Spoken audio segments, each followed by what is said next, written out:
Thank you. Good evening. Good evening, everyone. Can you hear me, Klaus? Can you hear me? Yeah, no. Okay. Good evening, everyone. The time is 7:02 p.m. on Wednesday, June 28th, 2023. I'd like to call the Active Transportation and Traffic Safety Advisory Committee meeting to order. Town of Aurora acknowledges that the Anishinaabe lands on which we live and work are the traditional and treaty territories of the Chippewas of Georgina Island, as well as many other nations whose presence here continues to this day. As the closest First Nations community to Aurora, we recognize the special relationship the Chippewas have with the lands and waters of this territory. They are the waters and protectors of the environment, stewards of these lands, and as a municipality, we join them in these responsibilities. We further acknowledge that Aurora is part of the treaty lands of the Mississaugas and Chippewas, recognized through Treaty Number 13, as well as the Williams Treaty of 1923. A shared understanding of how rich cultural heritage has had existed for centuries and how our collective past brought us to where we are today.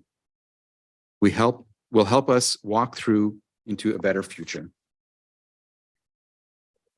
May I get a motion to approve the agenda as circulated by Legislative Services? Sorry, can I just get your first? Lily. Lil. And a second, Owen. Any comments or questions? All those in favor? Opposed? That's carried. Thank you. Declarations of pecuniary interest. Are there any declarations of pecuniary interest? Seeing none. May I please have a motion to receive the meeting minutes of April 26, 2023? Klaus, did you get the minutes? Yeah. Okay, somebody want a second? I see Steve's hand. Thank you. Any comments or questions on the minutes? Favor? Sorry, Klaus, you have a question? Sorry? I did not get the minutes. I will forward you a copy of it. But you do think when the documents did. Oh, you did? No, they're available on. I will. The clerk will send you a copy of the minutes. I just need a vote. All those in favor? I've seen them. Opposed? We have no delegations this evenings. I'm just going to reverse the order and put 7.2 ahead of 7.1.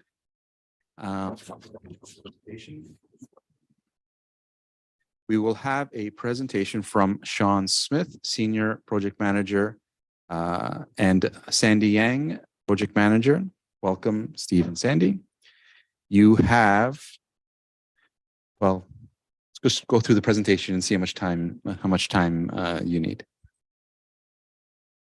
And then we have a presentation from David, Sandy. And we'll do that after. So who's going first? Maybe I'll start and just do introduction. So as an outcome of our last committee meeting that you participated in, we agreed that we would have a workshop on bikeway planning and design.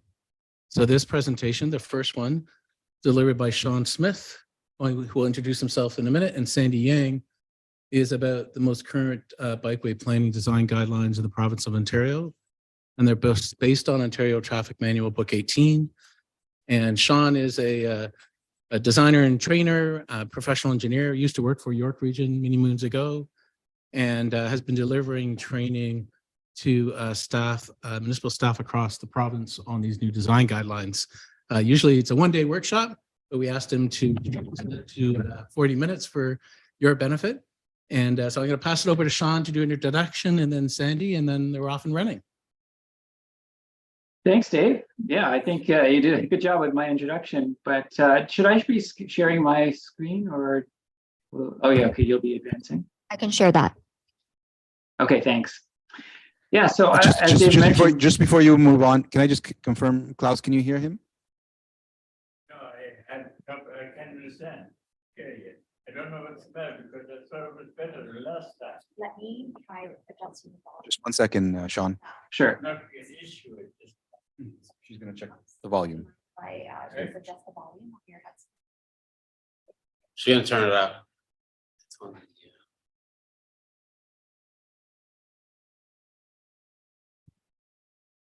Okay, test, test. Is that okay? Can you hear me? Better, yeah. Can you hear him? Okay. I'm hoping you can. Maybe Sean, if you could speak just a little bit louder than normal. Okay, I'll do my best. All right, welcome everyone. Thanks for having me and the WSP team. Ontario Traffic Manual Book 18 was updated in 2021, and we were part of the update. And it really is the primary planning design guidelines for Ontario municipalities, the go-to guide. So today I'm going to walk through an introduction of the guide to you with Sandy. If you can go to the next slide. But we'll cover 3 parts. So the first part, design users, will be Sandy, and then I'll talk about the facility types, and then Sandy will talk about facility selection, how you select the right cycling facility for your corridor, and the process in Book 18. So just a little bit of background, next slide please, about OTM Book 18. You may or may not be familiar with the Ontario Traffic Manual series, and there are a whole bunch. So Book 18 covers specifically cycling facilities, but there are other books that supplement or work together, such as Book 15, which covers pedestrian crossing facilities. Book 7 is temporary conditions. Book 12A is bicycle traffic signals. And so they work hand in hand to cover guidance on the planning, design, and operation of traffic control devices and cycling facilities for Book 18. And it is available for free as a free download. So you can go ahead and search it on the MTO library if you'd like to read more. Next slide, please. So some key changes to the overall philosophy of OTM Book 18. I'll tell you about 4 of them. Back in 2013, when the first guide came out, many municipalities were just trying get something implemented in terms of their cycling network. Many municipalities were just starting from scratch. And most people were thinking about bike lanes only. So with painted bike lanes on the road. Since then, there's been increased cycling infrastructure investment all across Canada.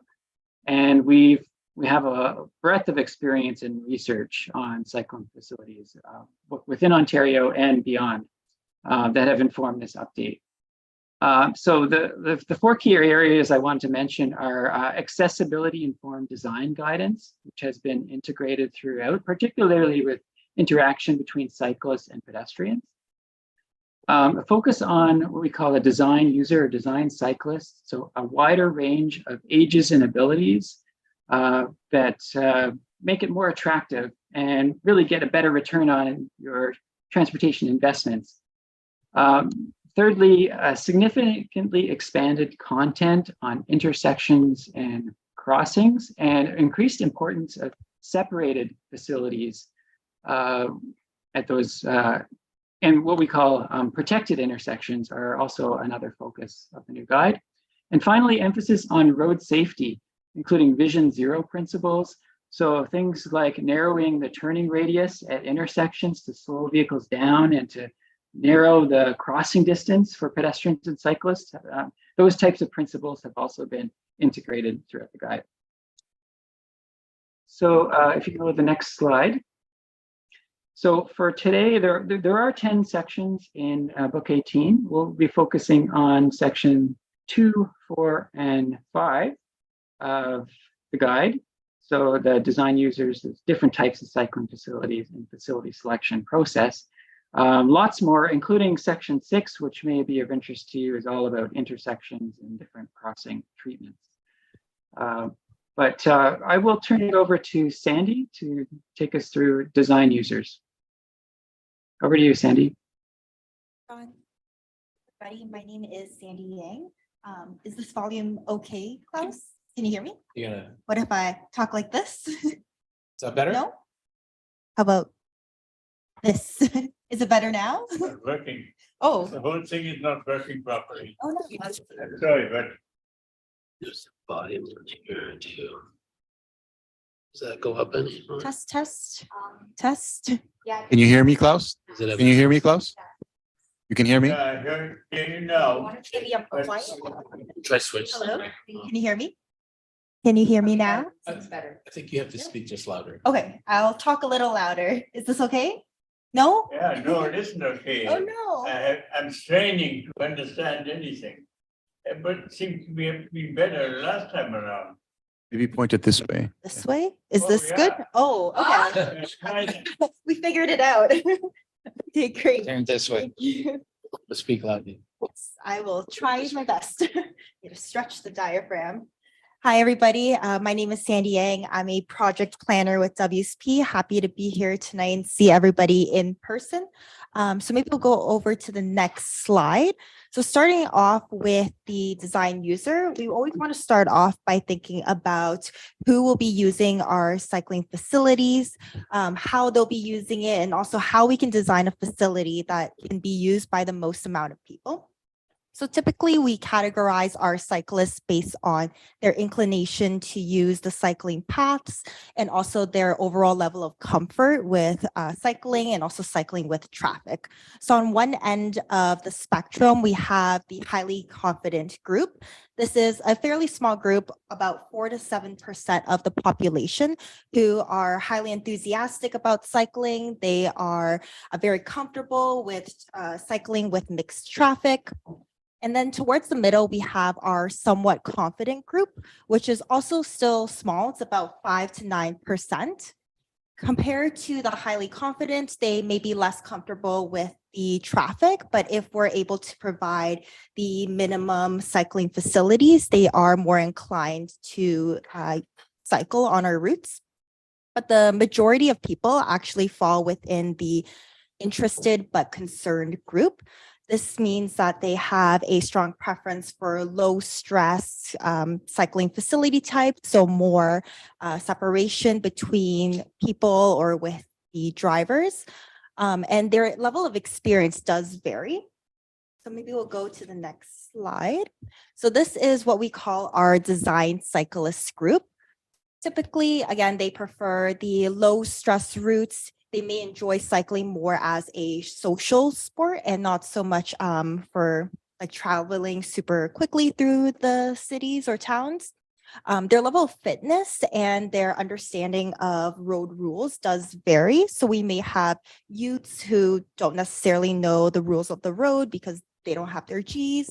But we also have groups like adults who are interested in having a more active commute. So again, they value convenience, flexibility, and safety as their key priorities. Other examples for the design cyclists include older adults who are cycling for more recreational and for maintaining health, and also persons with disability who is using an adaptive cycling device. Next slide, please. Another key point to consider with designing cycling facilities is the operating space, which is the amount of space required for cyclists on their different types of facilities.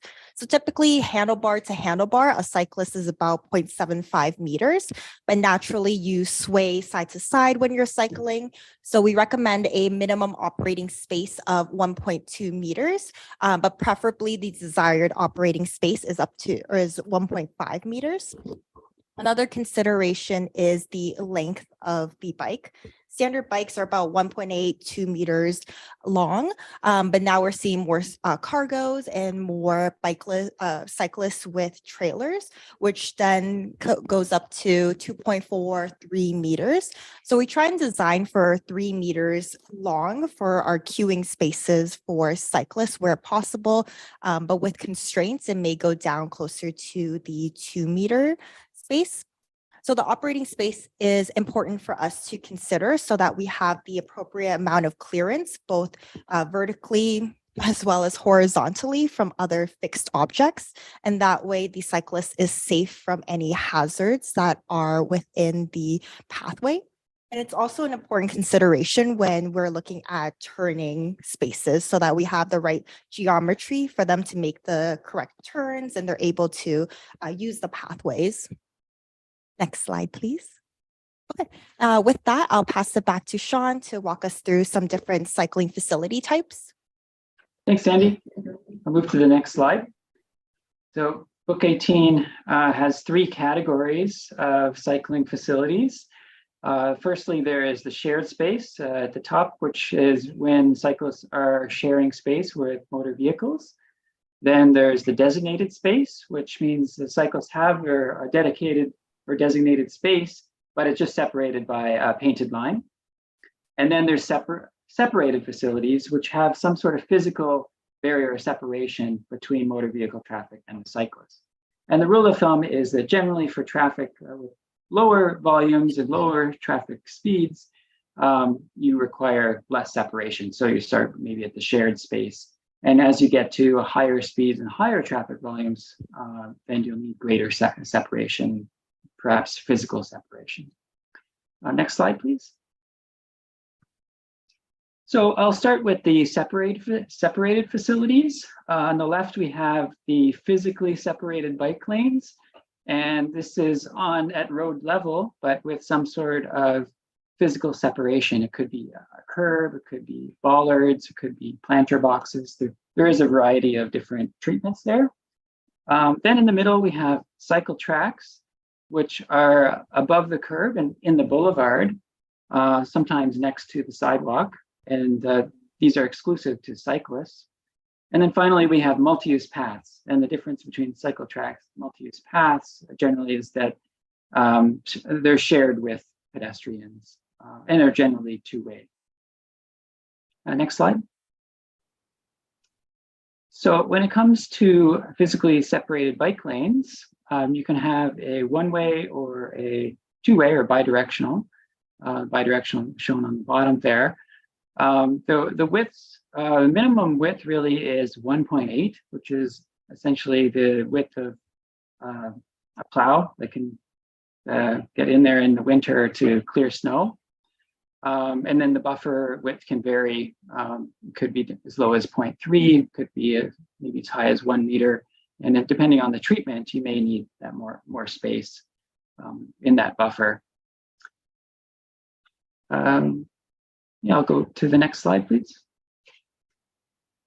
So this is a chart from Book 18 that shows the different separation treatments that could be used, from bollards and planter boxes, rubber curbs, concrete barriers, slide rail, and so on. And different factors that you may need to consider when selecting them. It could be considering ease of implementation, costs, the suitable posted speed, the minimum width, and so on. So this is just a tool that helps the designer with selecting the treatment type. Next slide, please. And then on to cycle tracks.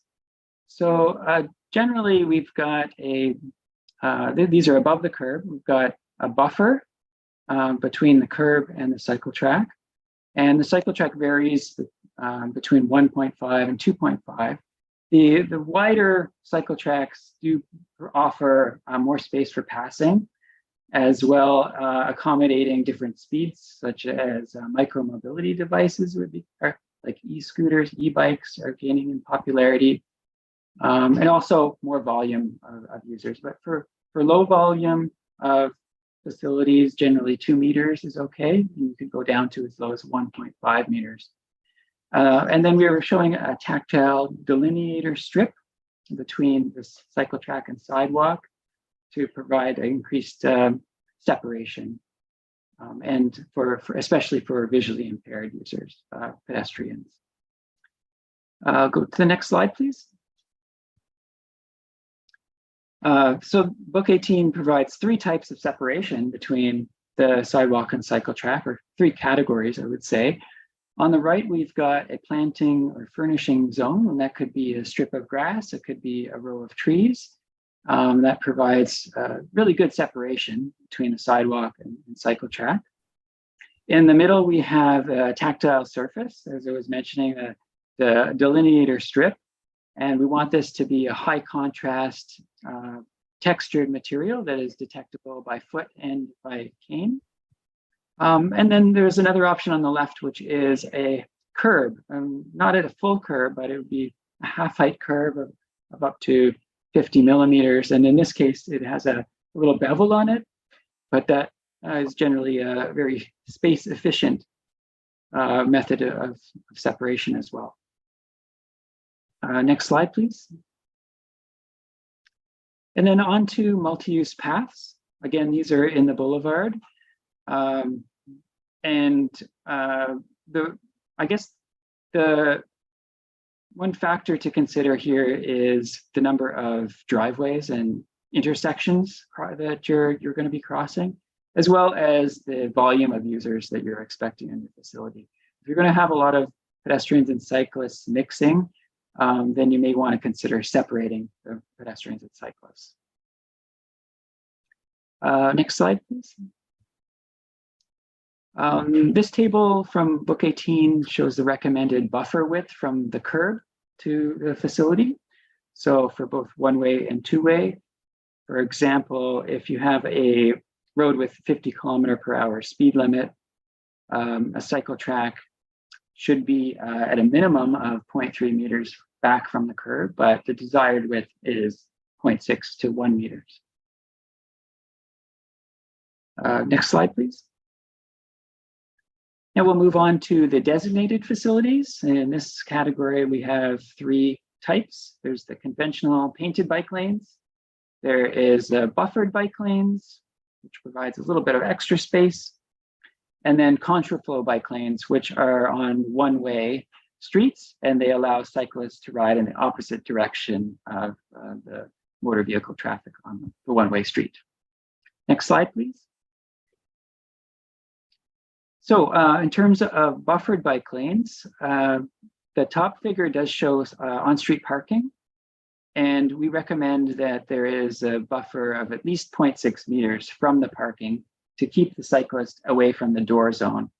And that should be prioritized over a buffer from the motor vehicle lane. But if you do have space, you could have a buffer on either side. And then the bottom figure shows just a conventional bike lane, so there's no buffer.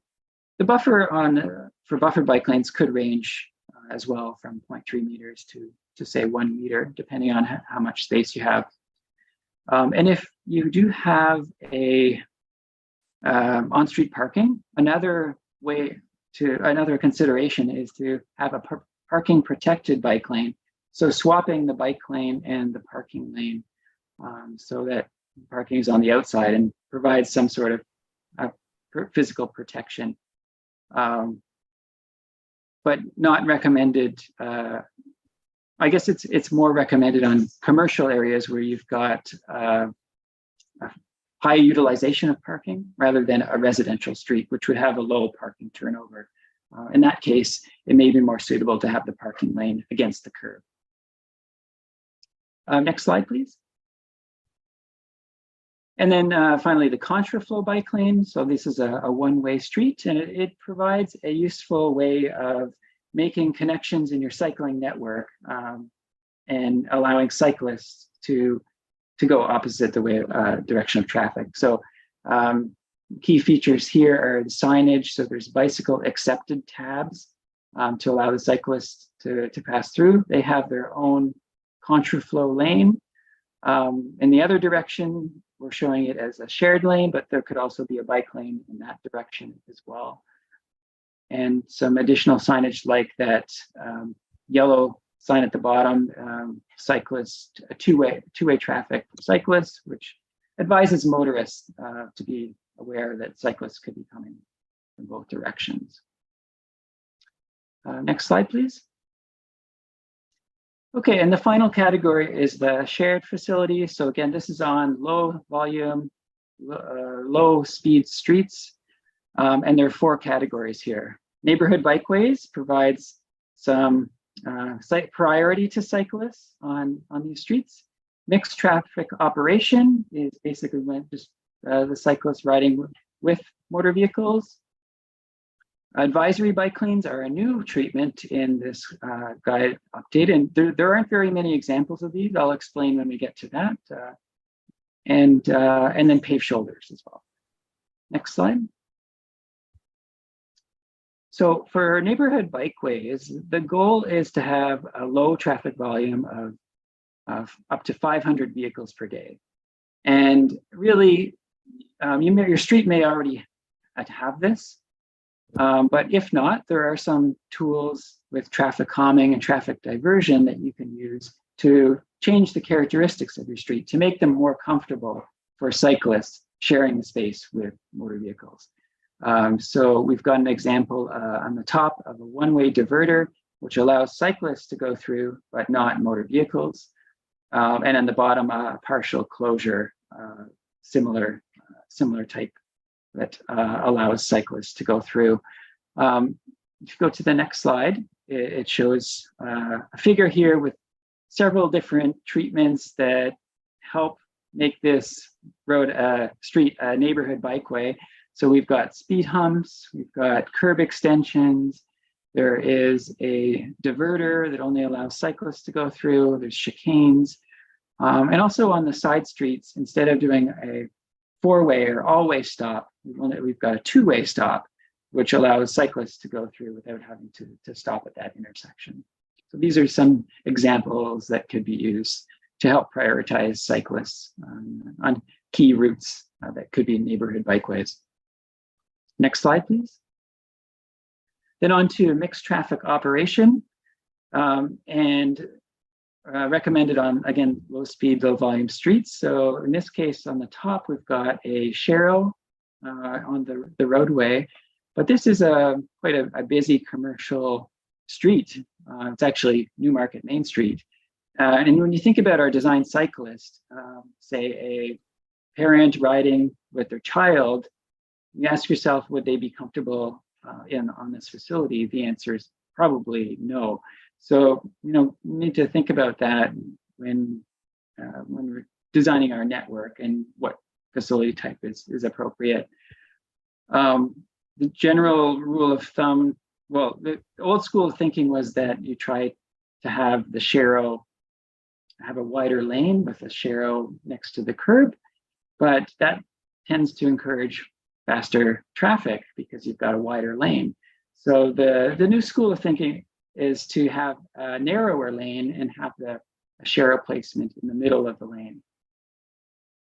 The bottom figure there is an example of an advisory bike lane, and I'll talk about that in a couple of slides.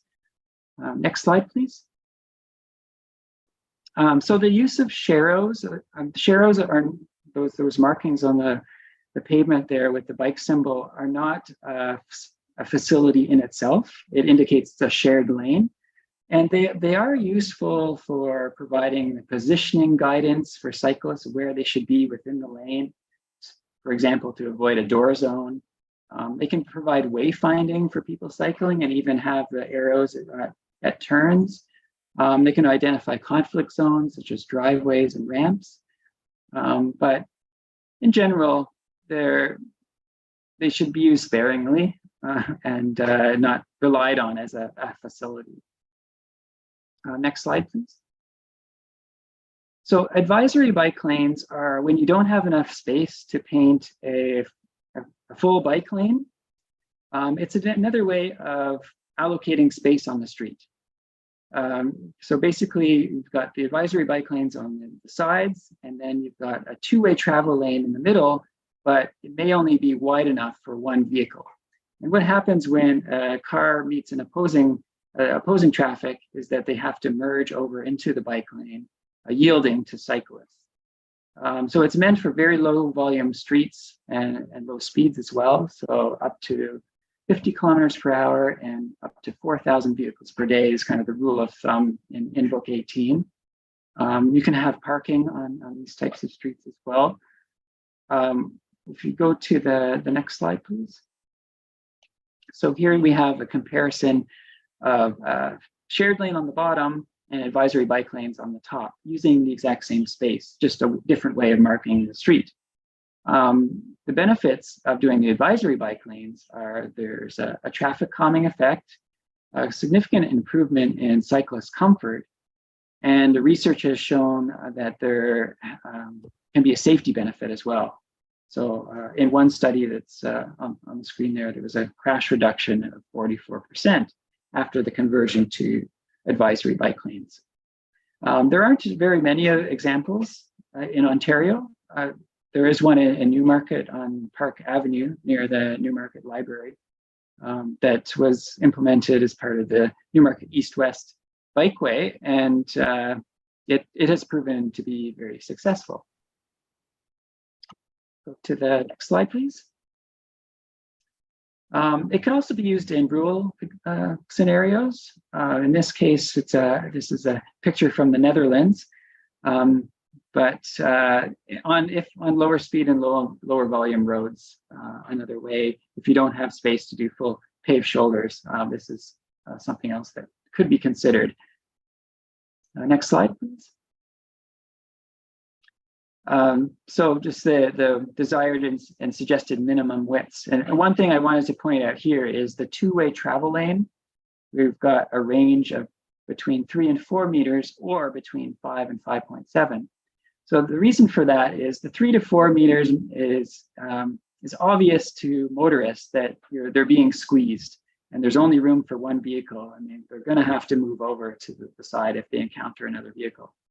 The 5 to 7 meters, there is actually enough space for motor vehicles to pass each other unless they meet a larger vehicle like a bus or a truck. But it's the middle, where it could be confused, or there could be some confusion. We want to avoid that ambiguity between the 4 and 5 meters. And this comes from research from the Netherlands as well, with that the center lane. Go to the next slide, please. And the final facility type I wanted to talk about today is paved shoulders. So these are generally used in rural scenarios, and they can be 1.5 to 2 meters. You can have a buffer as well. And the figure at the bottom also has another treatment called rumble strips, just to tell motorists if they're departing their lane. But there are also urban shoulders, also called edge lines, that can be added that on city streets, and they do allow for parking, but a bike lane is definitely preferred from a cyclist experience perspective. Next slide, please. Okay, so that's a quick overview. I know it's a lot of information to take in, but those are the different facility types in OTM Book 18. So I'll pass it over to Sandy now to talk about how to select the right facility for your corridor. Thanks, Sean. Can we go to the next slide, please? Great. So this is an overview of the 3-step facility selection tool that's included in OTM Book 18. And we went through this approach in order to select the appropriate facility types for the network that is proposed in the maps that was sent around. So from the last meeting, we took the candidate routes and went through the selection process in order to determine what kind of facility types are recommended for each of those candidate routes, and also to reconfirm the routes that were previously proposed in the Transportation Master Plan and the Trails Master Plan. Next slide, please. So going through each of the steps, the first one is to use our pre-selection facility tool, which is also called our nomograph. I'll actually go to the next slide, please, so we can see the tool. This is the tool for the urban facility selection nomograph. It plots the post speed limit on the vertical axis, and on the horizontal axis, we have the daily traffic volume. So with this, we can see that the shared operating space would fall roughly within 30, 35 kilometers or even 40 for the maximum speed for a shared route. And volume wise, we're looking at about 2,500.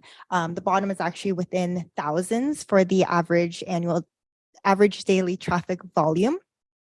Something to note for our designated operating space is that conventional bike lanes are not recommended when there's multiple drive lanes. So you're looking at a minimum of a buffered bike lane when you have more than one lane in each direction.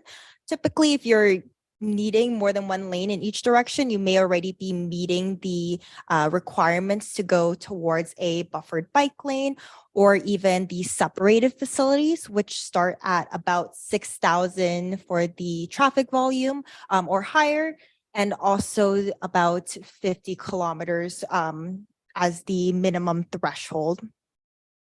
Next slide, please.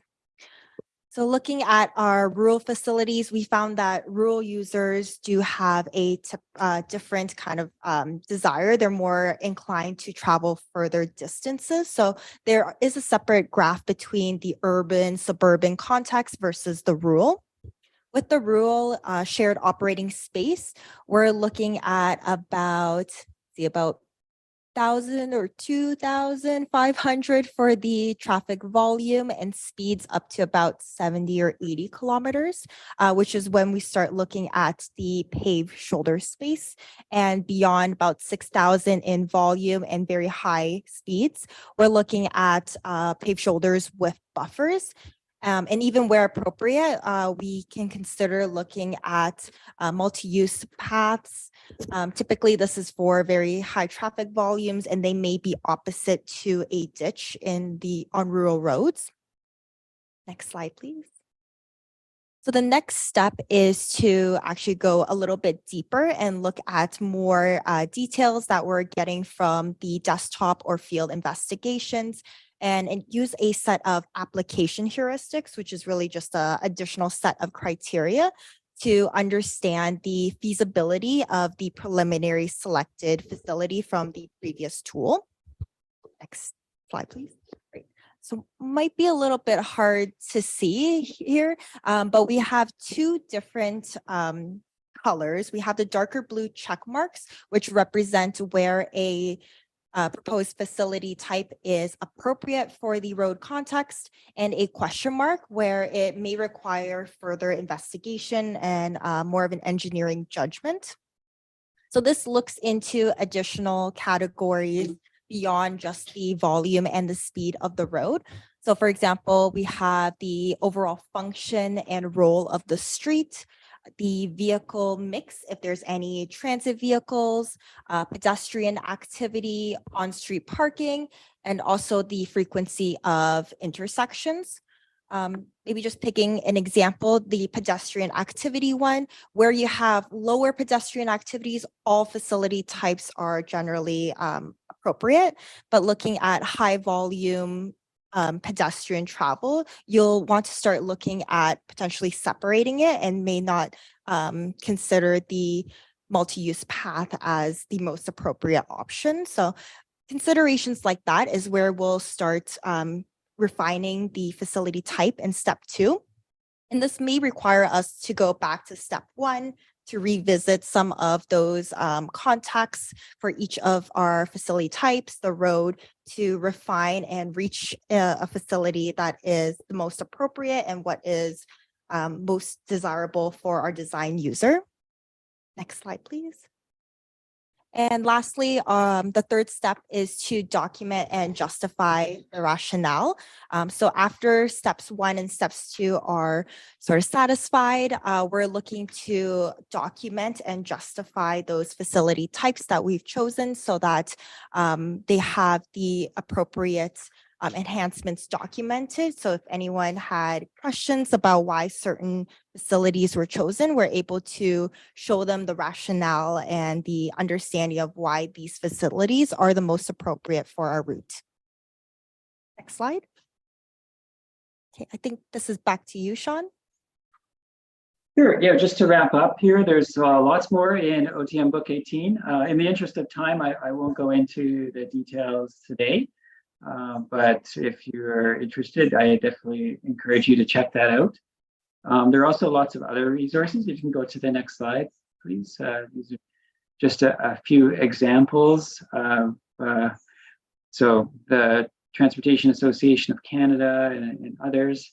The City of Ottawa now has a protected intersection guide, and there's one coming out for the province of Ontario through the Ontario Traffic Council in the fall that WSP is actually working on.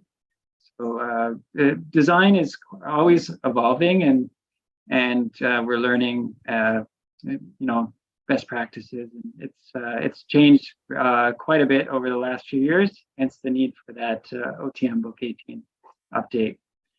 So with that, I will turn it back to our chair. Thank you. Dave, do you want to go to the next presentation? Or do you want to take I do. questions now, or I think- all of your? I think we should go to the next presentation. And while we bring that up, you've seen a lot of numbers. It's a very complex guide. We wanted just to share some key information with you so you understand the next presentation and how we got there. So this next presentation is something we're going to leave with you. It's very short because we've taken up a lot of your time. Since the last meeting we had with you, we've done some field work. We've gone through and applied the guidance that you saw in the earlier presentation about how to select certain facility types and apply the criteria in OTM Book 18, along with our own professional experience. And we've taken a first cut at recommending facility types for the entire network, which we're going to leave with you today. And we want you to look at and comment on, and then we will workshop those at the next meeting. So instead of a presentation, hopefully we'll be able to take some time, if it's permitted, to have a discussion about your input so that together we can refine the facility types. You can ask your questions. We can look at the routes. So in the information we share today in a minute, the route information and facility types, it's all draft. You still have an opportunity to shape what the final plan will look like. We just wanted to move it forward because we also wanted to start costing the plan. We also wanted to think about implementation related to the plan because it's all a bit of a domino effect. So that when we meet with you in the fall, we can explain reasons why we pick certain facility types. There may be reasons related to planned capital improvements on the part of the town or other things that are happening that drove us to a certain facility type. And or we had input from the public or input from you that influenced our decision in line with OTM Book 18. So let's start the presentation. And it's only 10 slides. Similar to what I said, we have updated the mapping. We've taken a first stab at recommending facility types, consistent with what you heard from Sandy and Sean earlier today, and put them on the maps. And you'll have lots of time to review those. We have two discussion papers we're still working on. One is about programming and safety, and the other one is about implementation. Anyways, we'll come to that. Next slide. So the network development process, if you look at the slide, this is where we are. We're at 5 and 6, right? So we're at number 5 is where we really want to engage this committee. We want you to see the work that we've done and how we got there. And that's why the initial presentation was presented. So you could just sort of understand that there's a process, there's design guidance, there's engineering judgment, there's consideration about road safety, about pedestrian safety, about just the infrastructure you actually have on the ground, how wide the roads are today, and what you can do within that space. Because typically retrofitting to implement this kind of infrastructure, you don't really want to move the utilities or the curbs unless you're reconstructing the road. And so that is part of the study too. There are some corridors where you'll notice that we're recommending something yet you can't implement today based on the current configuration of the road. So in the future, when that road is updated or improved, that would be the time to implement it. And we can talk about that later. And we'll be phasing your master plan to reflect that as well. Next slide. So we touched on this before Sean did, so I'll be very quick. We talked about safety and accessibility. Even though it's an active transportation master plan, it's also about accommodating pedestrians of all ages and how they maneuver through the municipality, how they navigate along with cyclists and cycling infrastructure. So it's really important that they all work together and they don't conflict, whether it be off-road in your trail systems or at intersections where they're passing through. So that's really important. Connected and continuous, that's one of the key things in developing a network. You don't want to implement your network in the form of a jigsaw puzzle because you'll be spending, considerable time and effort in making improvements. But because they're not connected, people won't be using them. And members of council will be wondering why we invested, so much money, but we don't see any people out there. Well, it's better to focus your time and money on connected routes, and people will use them. So that's one of the recommendations you'll see. Feasibility, we talked about that earlier, the design exercise we've gone through, supporting multiple needs. So we gave consideration to your transportation master plan, your previous trails master plan that Klaus and others participated in, York Region's transportation master plan, and the most current guidance from the province of Ontario on designing these types of systems. And all of those have been factored into your current plan, as well as what we think are the most current best practices in design. So connecting and expanding upon your existing trail system, your off-road trail system, Aurora, is really impressive and the envy for many. You can leverage that great trail system with on-road routes to have a better connected network. So that is one of the key principles that we're applying to this network. And finally, connections to green space, which you have and that we want to leverage as well. Next slide. So this is the process we already explained before, so I'm not going to go through it again. Next slide. So we've gone through an exercise and done the mapping. Like I said, we built upon your TMP and your Trails Master Plan. You had seen earlier our initial route network that we shared with you. Some of you provided comments. Some of you are still providing us comments coming on the route network, which is fine. Next slide. Sandy, do you want to talk about this one? Sure. So this is the map of our proposed cycling route, cycling network based on the facility types. One thing to note is that we did show the rail crossings, either with a lighter gray for the proposed crossings and also a darker gray where they are existing, and crossing with our active transportation network. Like previously mentioned, the facility types are still in draft, so there still is an opportunity to modify and really go through that process to maybe reconfirm some of the types. We're almost done, Yeah. Gino. Let's do it. Oh, okay. I wanted to ask you, is that just quickly? Is that an updated map to the one that was shown before? Yes. Okay, so then we could have a digital version at some point. Yes. And to us, that would be great. So I like bigger maps. Sorry, I'll print it that way. Thank you. Yeah, we can definitely provide that. So again, the facility types. All right, the facility types are still in draft, as well as some of the alignments. So it's subject to properties, as well as the crossings where they cross with our proposed routes. Next slide, please. This is the updated map of our proposed pedestrian network. So again, updated from the previous map that we showed at the last meeting to now show the facility types, which are for the pedestrians, primarily sidewalks, shared multi-use paths, and off-road trails. Next slide. Actually, if we can just go back 2 slides for a moment. One of the things that, thinking about the commentary before about crossings of the rail corridor, there's one that was in the previous Trails Master Plan that, based on our field work, is not going to work.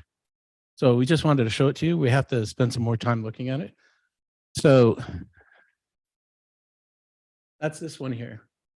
That one has always been identified by Go as very questionable in their minds, but for Klaus and the Trails team, it's not as a very important connection to connect the community across the rail corridor in this location. But we can't land a crossing here because of the proximity of the homes. So that means that this crossing would have to move down a little bit further, whether the trail comes along the rail corridor and crosses this way, whatever happens, it's just that we need to move that X. It's not feasible at that location. The maps that are printed do reflect the alignment that Dave was just speaking to. So it's moved down slightly in these versions here. Perfect. Okay. And then forward 2 slides. Right. So discussion and next steps. We're almost done. So as I said earlier, we want to leave these maps with you. We will provide a digital copy for through the clerk, through Michael, to share with all of you. We were going to propose similar to what we did last time, Michael, if the committee thinks it's wise, to post it on the municipal website, similar to the previous maps, where you and the public could go on and add your comments digitally. So very easy to do that. But if you would prefer as a committee to hold off, if you wanted to look at this for a month or so, just yourselves, provide your comments to Michael, and then we go public on it, we're pleased to do that as well. We just need all the comments from you and the public for the next meeting that is in October with this committee. Right, because that'll be a pivotal meeting for us in terms of the master plan. We want to make sure that we all come prepared to make final decisions on the network at that meeting. And so you have that time to play with what we've given, to mark it up. We'll give you digital copies if you're comfortable and you prefer to do that. If you want a big rollout map close, I can print that and we can arrange to give you a large copy if you want a big map. But for us, it's easier if you just go online using the tool that we provided previously and just add your comments that way. Plus, you'll absolutely be able to see everyone else's comments, everyone around this table, but also members of the public who will be adding their comments to the map too. And it might be a more informative process for providing your commentary. So that's our preference, but it's town staff's and this committee's decision on how you want to proceed. And I think that sort of wraps up our presentation. I know we took an hour of your time today, but we wanted to sort of provide some design principles so you understood how we got where we are. It's a pretty comprehensive network. You'll notice that on the York Region roads, we don't show facility types unless they're existing, because York Region didn't want us to, because they haven't yet figured it out themselves.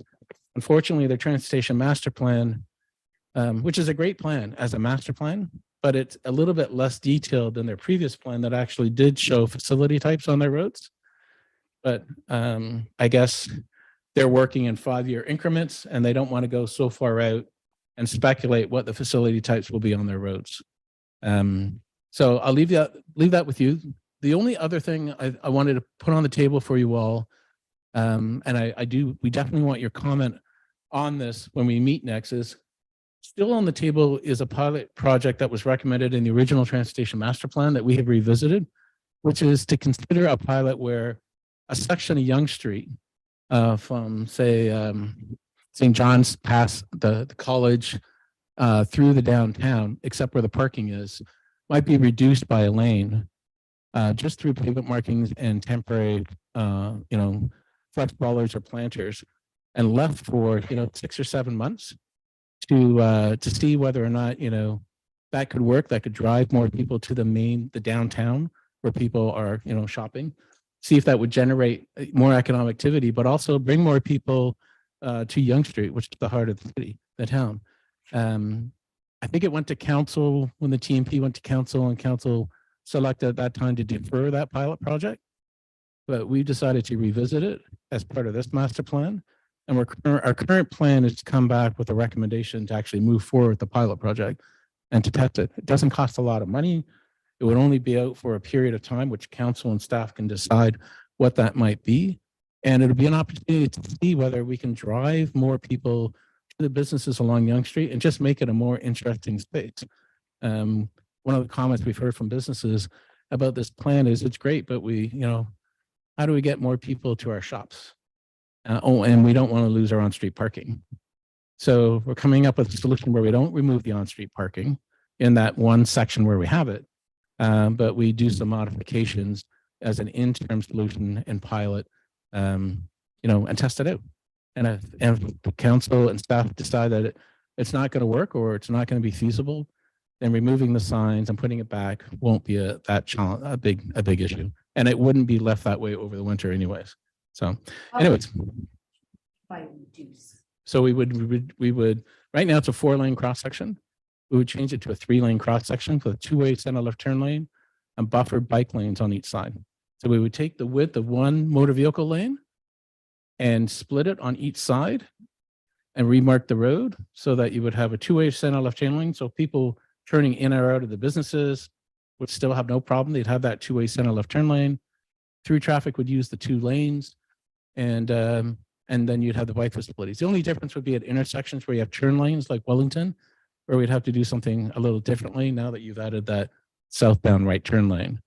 Or the county, or maybe the county did that. You also have your bus, right? You can bus.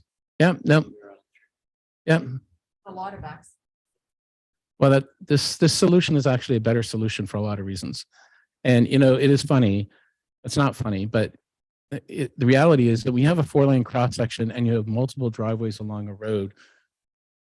People are using either the left lane or the right lane to turn in and out of all those properties, especially left turning vehicles. When you create a 3-lane cross section with a 2-way center left turn lane, you actually don't really lose a lot of the through capacity of the road, even though you're dropping a lane of traffic, because it's better organized.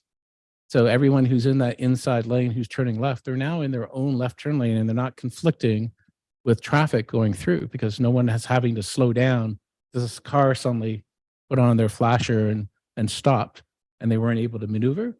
So it creates, if you've ever been in that situation, before you know it, 3 or 4 cars, everything suddenly slows down because one car is trying to turn left. That problem really goes away with a 3-lane cross section. So anyways, it's just a thought. And this committee can digest it. And you may come back as a committee and say, no, we don't like that pilot project, Dave. and that's the kind of input we're looking from you too when we get into that next meeting. And staff have not had the opportunity internally to digest it. They are aware that it was recommended in TMP. And we've told them that we have revisited it and we likely would like to come back with that recommendation, but we haven't heard back from staff yet on the idea. So, and that concludes our presentation. Thank you. So I'm just gonna, Oh, I just want to, is it okay if I just add to the benefit of road diet? why don't we get to the, put it on the floor and then we'll open up to staff and then you guys to ask any questions. So can I get a motion to mover and a seconder to put the item on the floor?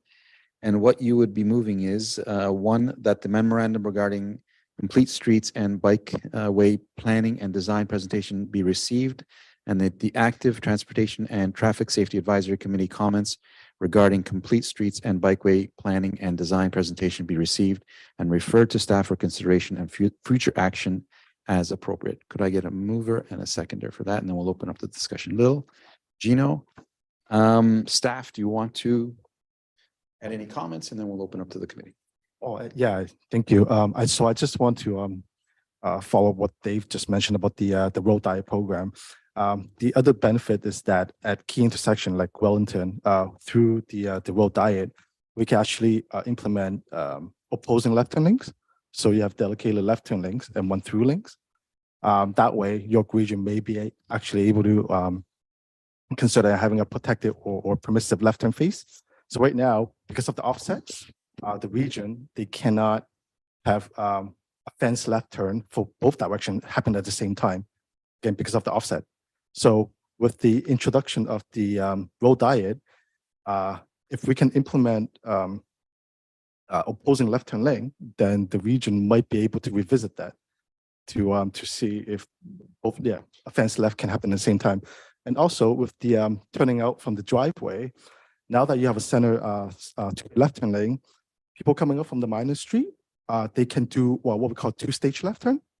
So all they have to do is wait for one direction to be clear. They turn, move to the center, and then wait for the other side to be clear, and then they proceed. So that will significantly reduce delay and collisions as well. Thank you, Dave. Okay, as a committee, let's try to figure out how we're going to approach this. I suspect there's some questions. There's some digestion to be had prior to October's comments. Does it matter to me how the committee wants to ask as many questions as you want? Tonight, we have them here. Why not? And then still have time to digest all of this and submit comments or questions to the consultants prior to October. Is that a plan? Mhm. Okay. So why don't we, Lil, do you Yeah. have a question? Yes, I do have a question. So you talked about St. John's. I had written extensively, many emails, surveys that I had led in neighborhoods and everything to York Region, and they were not willing to budge on St. John's. They do not want a bike lane that they said, come back in 40 years about a sidewalk or a bike lane on St. John's west of Yonge. 40 years. And I showed them pictures of traffic accidents, cars that speed 70, 80 kilometers. It is not a 60 zone. It's posted 60. Cars never travel 60. If you travel 60, they hug you and then they cross the yellow line to try to, do a lane change. That's not a real lane change. So with all that you're presenting, are you We have on it. suggesting that this offset and doing the middle lane for the opposing traffic left turn lane, if we prove it on Yonge Street, you're saying that maybe if we prove certain things like a planter bike lane or protected or separated lane or multi-use path, something on Yonge Street, you're saying that we can possibly prove to York Region and then maybe make changes on St. John's. Is that possible? Because we don't have, as a town, much control over St. John's. Right. So St. John's is a narrower corridor than Yonge. But it's also going through a lot of redevelopment change Yes. with the school going in and everything that means for that corridor. It is likely that road will see a reconstruction. And I don't know if it's in the capital plan or if town staff would know. So, It's not on York Region's plan. yeah, Won't be for a long time. yeah. But the road is actually, the road has a few locations in it Some where points. it's actually Will be starting to gone. fail. Yeah. And you can tell by as you go along, there's some cracking and you can see the asphalt starting to move away a little bit. So that's usually an initial sign that there's some geotechnical issues underneath the roadway. And that happens over time, especially when you have sort of real cross-section type roads and ditches and then a combination of curb sections. So it is likely, in my opinion, that York Region, something will have to be happening in 10 years. They'll probably have to go in and do some rehab work. So I think in our plan, we would still recommend improvements to that corridor and they be implemented or considered at the time they have to do the rehab work. I don't think what we're proposing Yonge Street would work on St. John's. Plus the gray on St. John's is a little bit tricky for Steve and others who are experienced cyclists or for Gino who might fly up on his new electric bike. It would be a great facility. But you would need to have the right facility along the corridor in order to promote it. And it's a big hill and we're not going to remove the hill. So I think we have to wait until we understand what York Region needs to do to rehab that road before we can decide whether there's a facility type. But it is part of the network. It needs to be part of the network, especially with that school going in. Mhm. Actually, we have a comment from St. Andrews College. It's already asked for improvements to the corridor and made note of the girls' school. Mhm. So, it's part of the plan. But the current road and its current configuration, it doesn't really allow space for us to put in, separated cycling infrastructure. So it's a good, it's one of the tricky roads you have in the town that's difficult to correct. Hmm. Thank you. Lil, do you have any other? No, that was my main question. Okay. Thank you. Steve, Gino, then. So help me out with the regional. I get it. Some roads, the major roads, we don't have. Can you hear me, Klaus? No. I really project my voice, so I don't do this professionally. That sentence I understood. Okay. So you can't, there's certain things we can't, I'm just a little confused. Sure. So this road diet thing that was proposed a few years ago for Yonge Street, which I'm totally in favor of. I think we should just immediately go forward with that. That's my personal opinion. I'll come back to that in a second, but I'm confused. How could we do something like that on Yonge Street, but we can't do it on other roads? We would need the buy-in from York Region. So I'm just a little confused. I need So- clarity there. Yep. So part of most of that section of Yonge Street is the towns. So York Region's, South of St. John's to That- Wellington. there's a section just south of St. John's Yeah, Orchard Heights, Yeah. so. Oh, It's a And then town it- section. They have. and it changes know that. over. Yeah.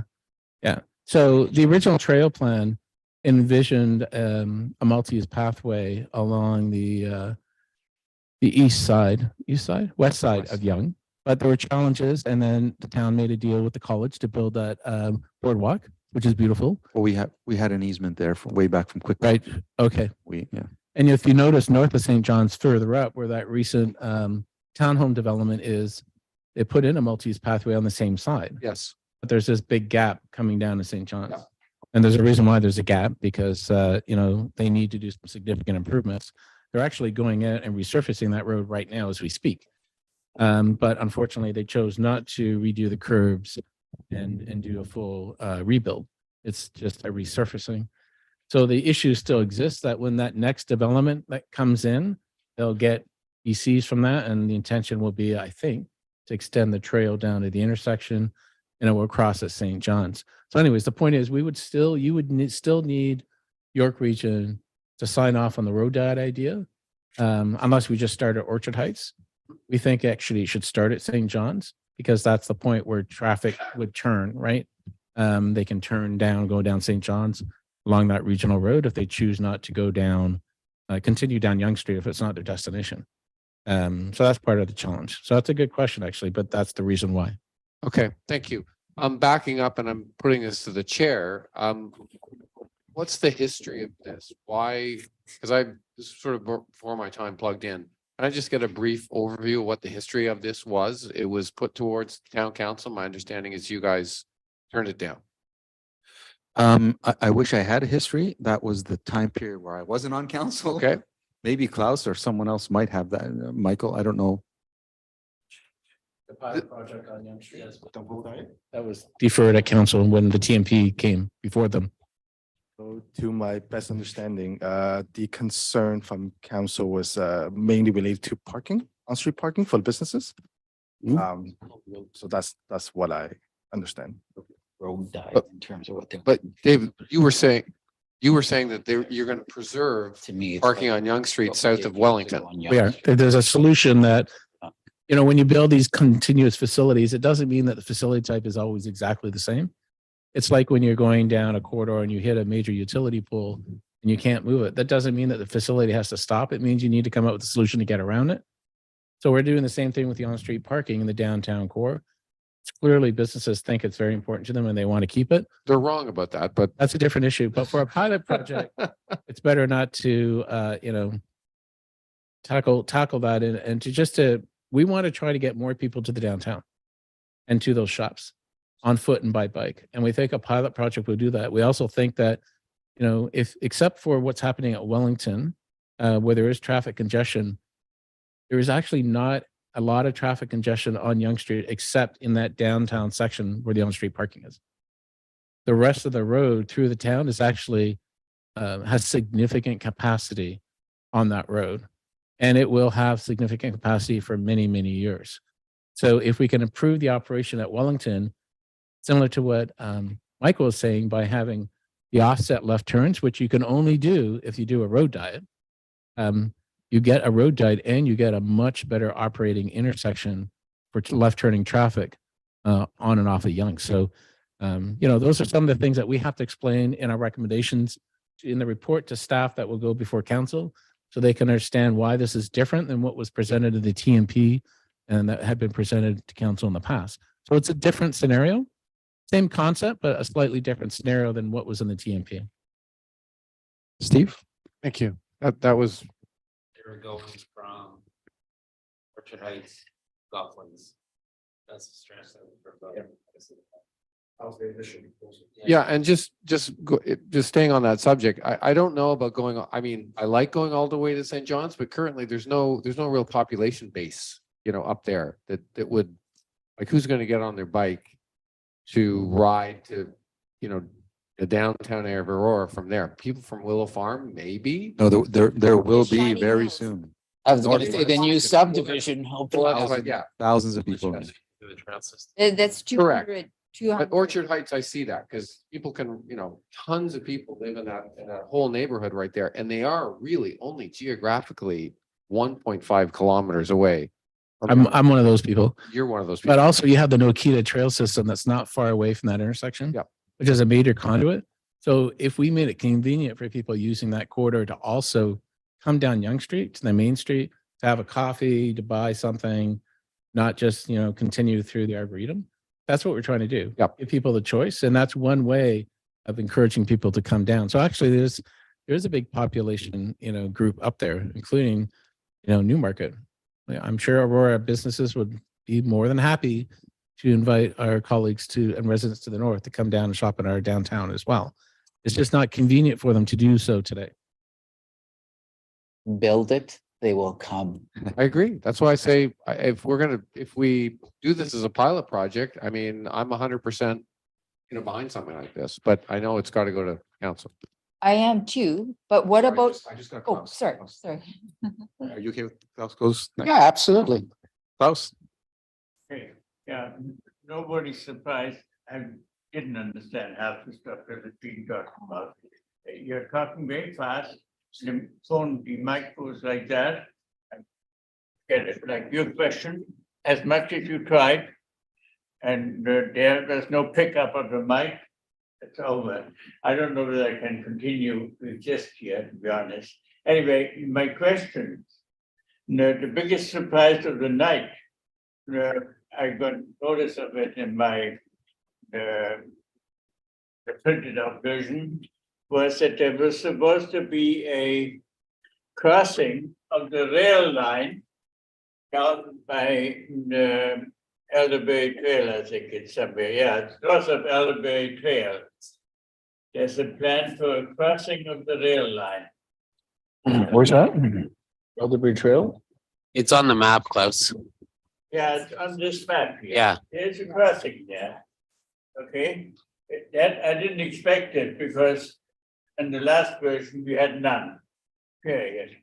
Like none Yeah. off-road, none off-road, right? Now my question in this way, I was at a meeting with Metrolinx, Ward 1 meeting with Metrolinx, and I asked them about these crossings. Like pedestrian off-road crossing basically, and they gave an absolute no. And like we are not working with Metrolinx when we are putting something on the map. We don't know what they're going to say. To me, they have been steady all along. There will be no crossings, period. No level crossings, and that's what we were talking about here. Now, I think there should be political will to make them happen. That will never happen, that's for sure. But without those crossings, we can forget about connecting Aurora. We are not connecting Aurora. We have industrial, we have like employment places, we have recreation places on one side of the track. On the other side of the track, we have residential areas. And we have determined, according to figure 20, I think it was, in the discussion paper number 3, that in fact there are a lot of trips connected to the recreation facility. We also found that the commuting public, the ones who are striving, over 20% are driving less than 15 minutes to cover that distance.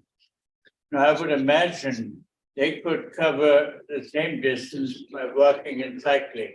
It's not on their map. We need, if we want to get at this thing and want to get people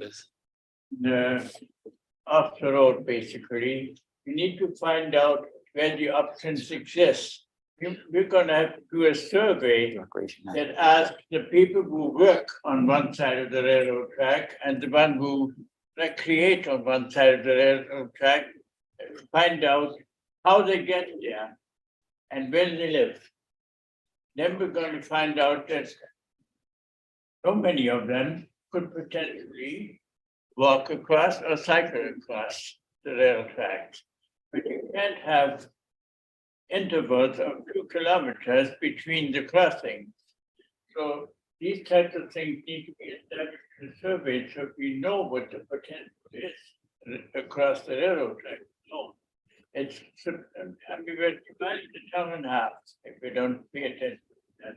Now this one down here, I'm not too sure what type of traffic you're getting across this, but you're certainly inducing the pedestrian traffic when you put the crossing there. And we know that Metrolinx has depended on the inducing the transit traffic by putting infrastructure in place, by putting trains in place. That's how they have built up their ridership. Now, we have to take the same approach if we really need to get people out of their cars and get into active transportation.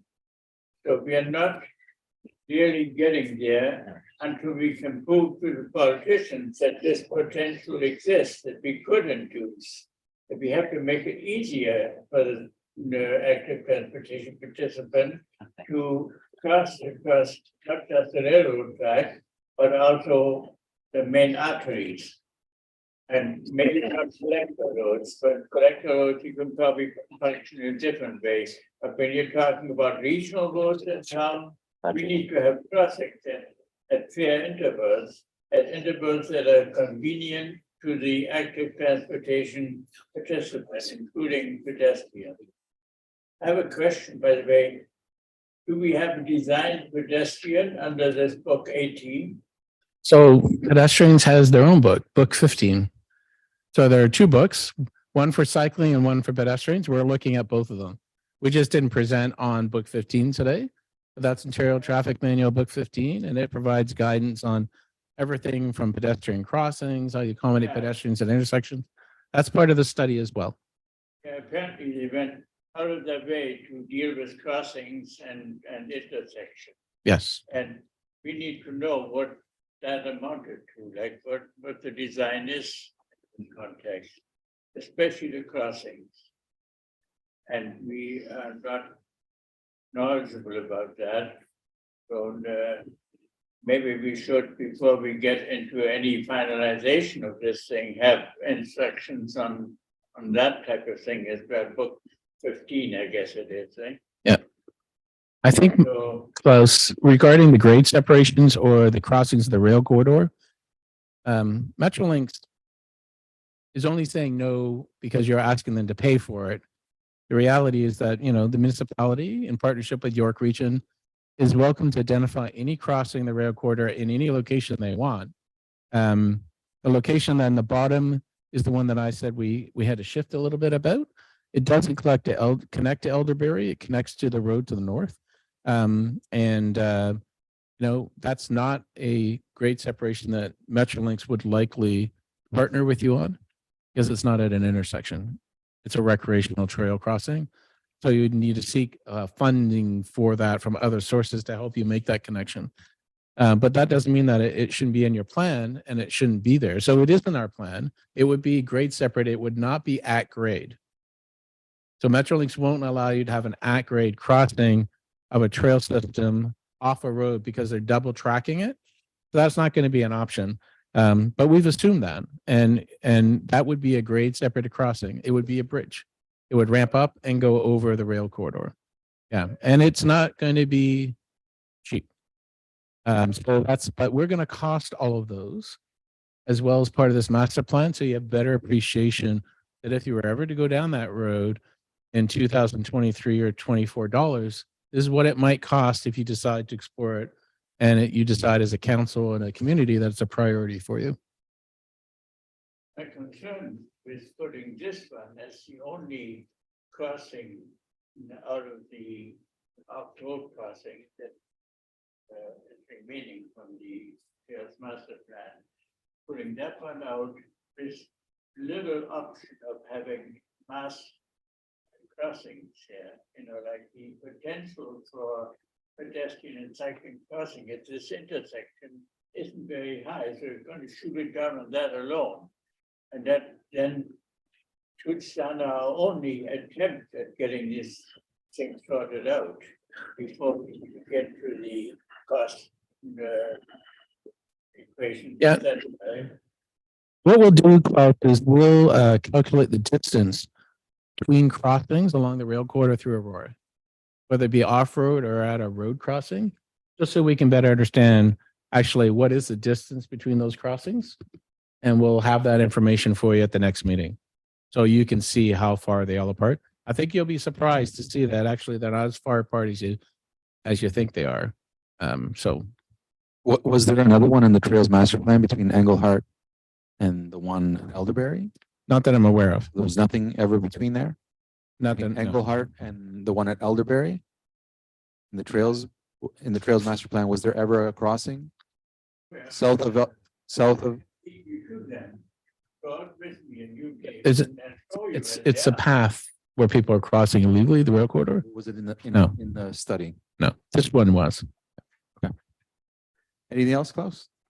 I would like to offer anybody who wants to come out with me to show you where the Trails Master Plan crossings were supposed to go. And for what reason. And then we can document one by one. And then maybe we can see what we can do about them. How we go on with them, whether we're going to include it or not. If we don't include them in this design, it will be history, there won't be any. We have to put the pressure on Metrolinx, the political will behind it. Steve, sorry, I don't want to take up the rest of the meeting here. I had Gino next. Okay. Thank you. Thank you for your commentary. Nice to see everyone. Nice to see you again, Dave and Sandy and Sean. It's been a while. I did send some emails, but I'm going to just clarify a couple of things just so everybody knows. I do deal with York Can you Region hear, Klaus? Can you hear? directly. I do deal with Metrolinx directly. I Yeah, am. you know, this- you just- Oh, no, you can't hear it? Okay, sorry. Can you hear me now? So I'm going to clarify. So Young Street, so just everyone knows, was a formal MTO road. It was downloaded in 1997. That's why parts of it you see, the majority of it was transferred to York Region, and the section in Richmond Hill and Aurora were dedicated to the town. That's why they maintain ownership. There is also, I'm going to say, something you have to understand between the relationship between local municipalities and the region. This may change with the review that's happening now between the municipalities as a result of I can't remember now, the Hazen-McCalligan Act, we'll call it, the dissolution of Peel Region. The provincial government is looking at roles and responsibilities between the local and the region. The current situation, the way it works under the Municipal Act and even under the York Act, is that sidewalks are the responsibility of a local municipality, irrelevant of where on a regional road. So they have we have jurisdiction over the sidewalk. They have, and we'll fight because I continually fight with them with the facilities. They can't touch our sidewalks, and though they dictate where we need to place them. The issue that we have with St. John's and a lot of these other roads is that we are always called upon our local municipalities to build the sidewalk. And the problem is the region doesn't create platforms. I'm going to use Bathurst Street. Okay, Bathurst Street was widened. If you look at the west and east side, they did not extend the culverts. They did not create a level platform. Yeah. Okay, so they use development charge money, okay, to create that. But because sidewalks weren't a priority, they didn't protect for that. So for local municipalities, this is a struggle I have, for the municipality that I work for, I have to spend our DC dollars that we don't collect, okay, to build these facilities, right? And to try to get York Region, again, I understand from York Region's perspective, they have many, like any, again, there's not unlimited money. So you have to set the priorities right now. And St. John's, there was a policy that I brought in, and I hope Aurora does this, is that when new development comes in right now, they're paying DC dollars to build that future sidewalk. They're paying DC dollars to build, to reconstruct that road at the regional level. But they're not doing all of it. No, they're just collecting it. But what I'm saying is one of the policies has to be is that when the developer is part of draft plan conditions, you need to put the conditions saying, hey, you're building the subdivision, you need to connect to existing. You need to, one side of the road to build that sidewalk and that cycling facility, urbanize it. We will give you a DC credit. There's always discussions, like this is where you have to. But Shining Hills is not. You know, but you have to push. You have to have that policy within the town, okay, to kind of say, hey, we need this. You need to put it, you need to build it in, right? Because right now, I look at that school, I just drove it and I'm going, oh my God, we're putting a school in here? This is going to be the first complaint. How the hell is anybody going to walk here or cycle here? Seriously. And the worst thing is I look there, the boulevard is not even graded to allow for it. It was ultimately designed. And this is where it comes from experience. Trust me, we dropped the ball in a lot of the municipalities, but now moving forward, it is something that I implemented where I work, where we said, hey, you need to connect to existing, at least grade it out.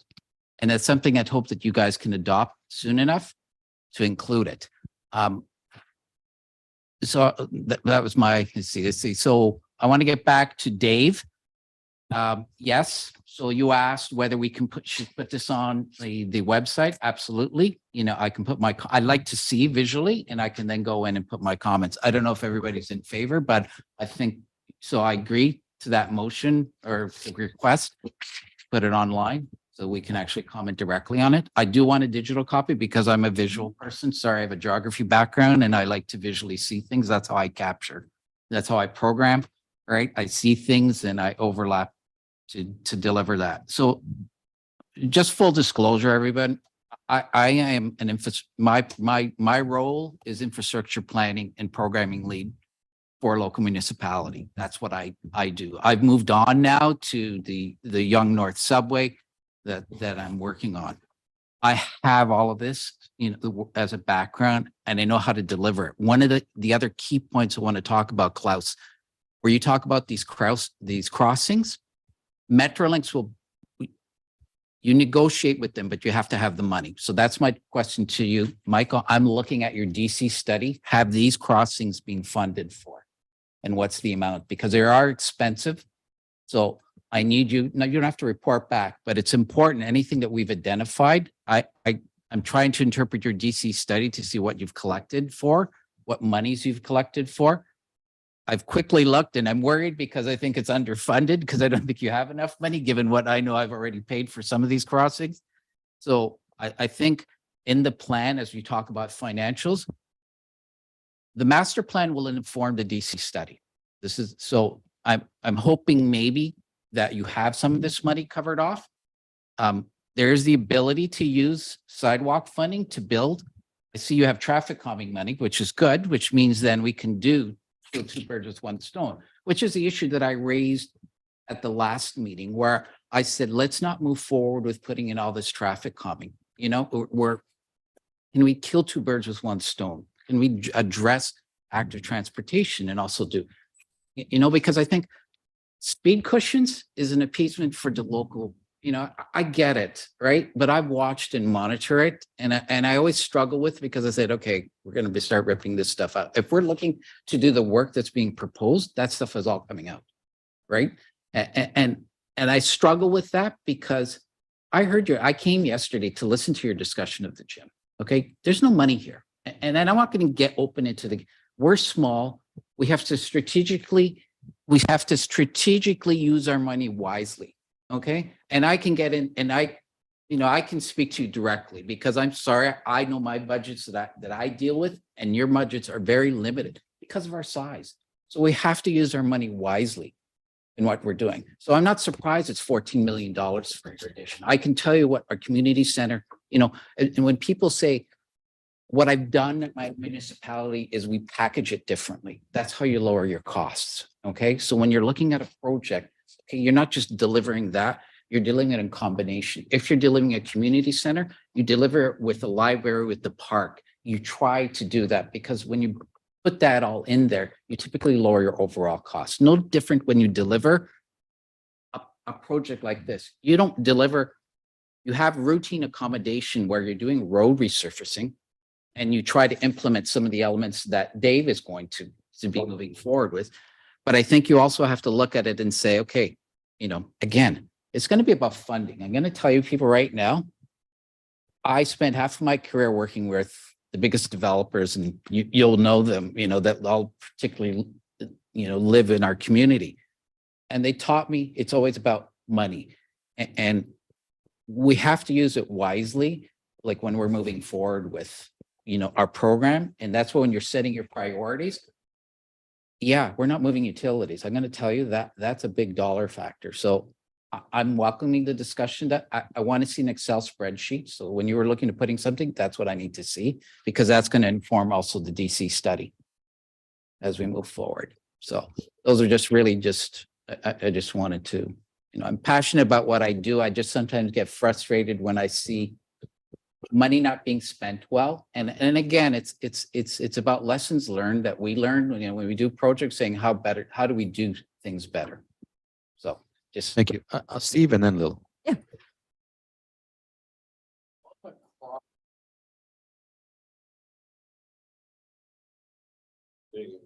On the crossings, Klaus, you and I went on that walk.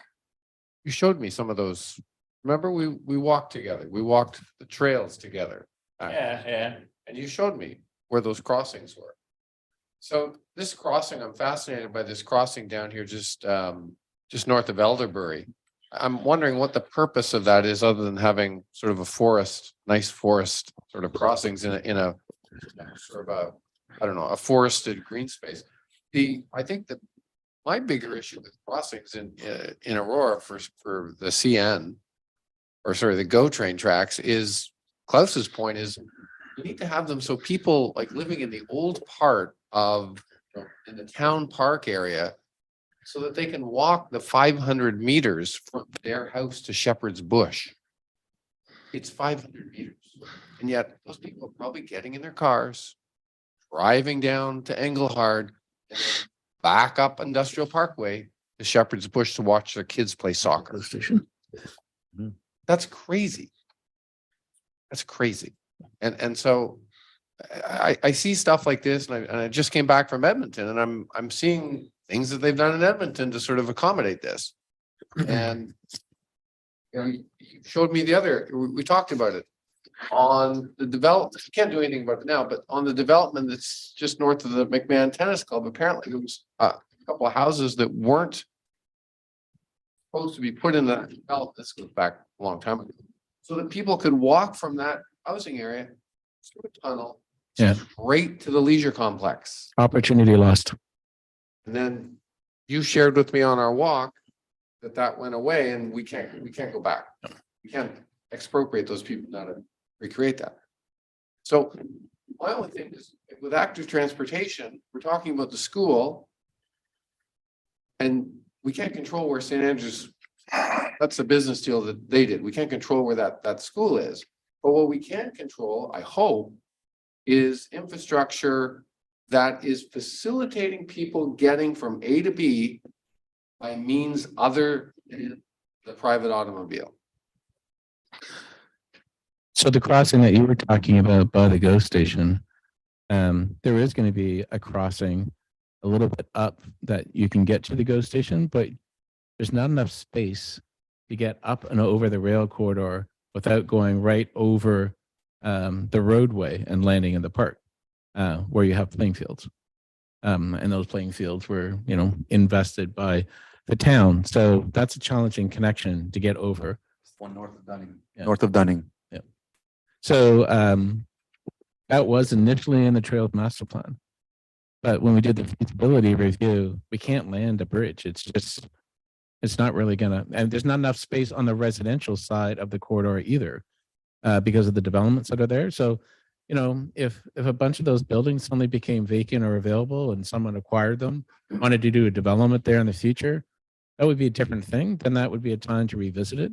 But that crossing is going to be really problematic. The one at the other end that you're asking about near Elderbury, actually that residential subdivision on the other side of the road asked for the crossing.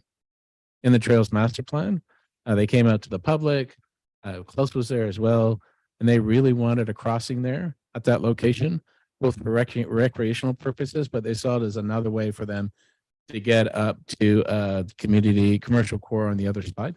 So we added it at that time. It's problematic to design and implement, you know, that's part of this master plan. We listen to the community. And if they, you know, think that there's something there that they want added because of, you know, as consultants, we need to acknowledge that. And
bike paths that is so-called not common, but I've seen it on Beverly Street and it's used very well. That cycling infrastructure in downtown Toronto on Beverly Street, yeah, it's used well, and they did exactly what you were describing. So Yeah. you could do something like that. I feel like a lot of people could use it with the parking protected bike lane and so on. okay. Yeah, good comments. And in terms of, you know, the priority, when we get together in the fall, if you think certain, you know, crossings of the rail corridor, like the one you just spoke of, if the committee thinks that it should be a very low priority, then we'll recognize it that way as a team, you know, because we want you to contribute. And, you know, when we go to council, we want to say that this committee endorses the draft plan that is coming before council. That's our goal with working with you. We want you to take ownership of it and contribute to it. So we'll have that conversation. You all have the opportunity to talk about timing and phasing. You'll have better idea what it might cost at that time.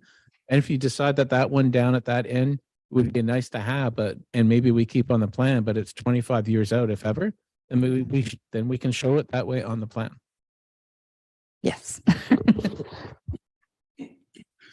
So I have a follow-up on Metrolink. So I'm just going to bring people up to date. OnExpress is on board. They came on board last year. We need to move quickly identifying these crossings that we want, and we need to negotiate. So I have a contact already. I know because I'm working at some other crossings for another municipality. So I'm going to share that with you, Michael. I don't know. I think you were copied on the email because I include.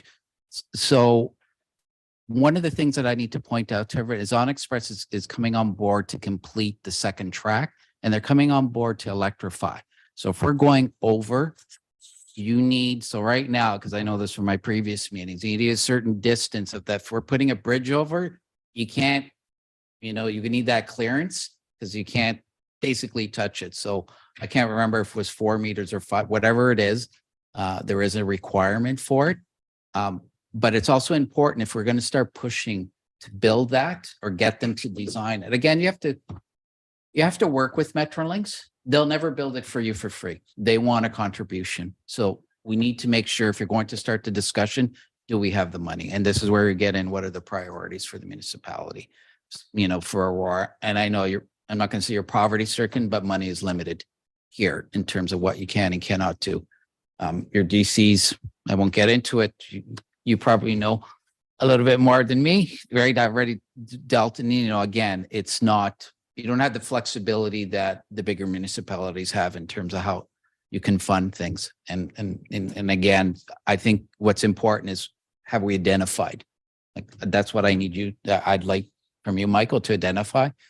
And we have to move quickly because they are moving quickly in terms of, if you want this crossing, I want to speak to you, Dave, exclusively with this crossing here at Shepherd's Bush, because I was out there, okay, right where the driveway, I looked at it, okay, besides the issue of putting a bridge over there, we got hydro lines that we're going to have to go higher on, okay? Electra, It's complicated. okay, you're going to have to raise it even a little bit higher because you put there, you're not touching, you know, so either we bury, that's another cost. You may have to bury the Electra lines there to put a bridge. But I, when you were saying about, I was trying to think, okay, how high do we have to go? People have to understand too, the higher you go, you know, the wider you got to go. Otherwise, we're having steep inclines. Are you doing a stair? Are you doing a Toronto? Sorry, you're doing a Toronto crossover where you have to do this to get up and across. I'm thinking where the driveway is.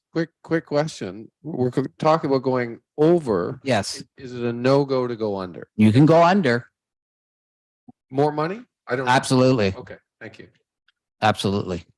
And this is where we were trying to negotiate because what has happened at Aurora Go and Maple Go, Rutherford, before Rutherford, is that they've already gone in and provided tunnels. They're going to be, when you're double tracking it, there's going to be a platform on the east side and a platform on the west side. If I'm not mistaken, the tunnel's already been constructed, should have been constructed in Aurora, right? There's going to be 2 platforms for the trains. So people basically going southbound will be on the westbound, and people going northbound will be on the east platform. So there are going to be 2 platforms basically going on. And I know those tunnels were constructed over the weekend. They were quick, but this is when it was a single track to kind of do it. That's why I said, if we get a double track, it makes it even more complicated.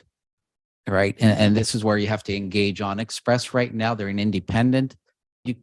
I'll let you go onto the Metrolink site. They're there in the media notices about who they are, but that's who we're working with right now. Metrolinks is basically, you know, working with them to deliver the remaining works on the, we'll call it the Barry Go line.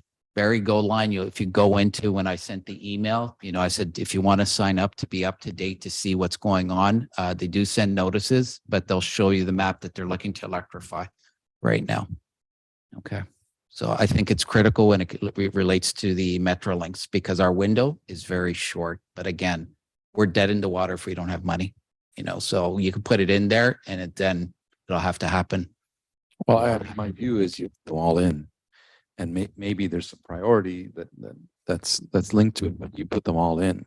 Can I make one suggestion? Easily remove them, but Like there's grant money, like you know, like and when I was making this suggestion in the email at Wellington right now, they've taken the position, if there's no existing facility, they're not building it. And I've argued with them, right? As a you know, I said, okay, you're trying to promote active transportation. I'm going to speak to the Wellington Bridge, right? No different than the McNaughton Bridge that I was working on.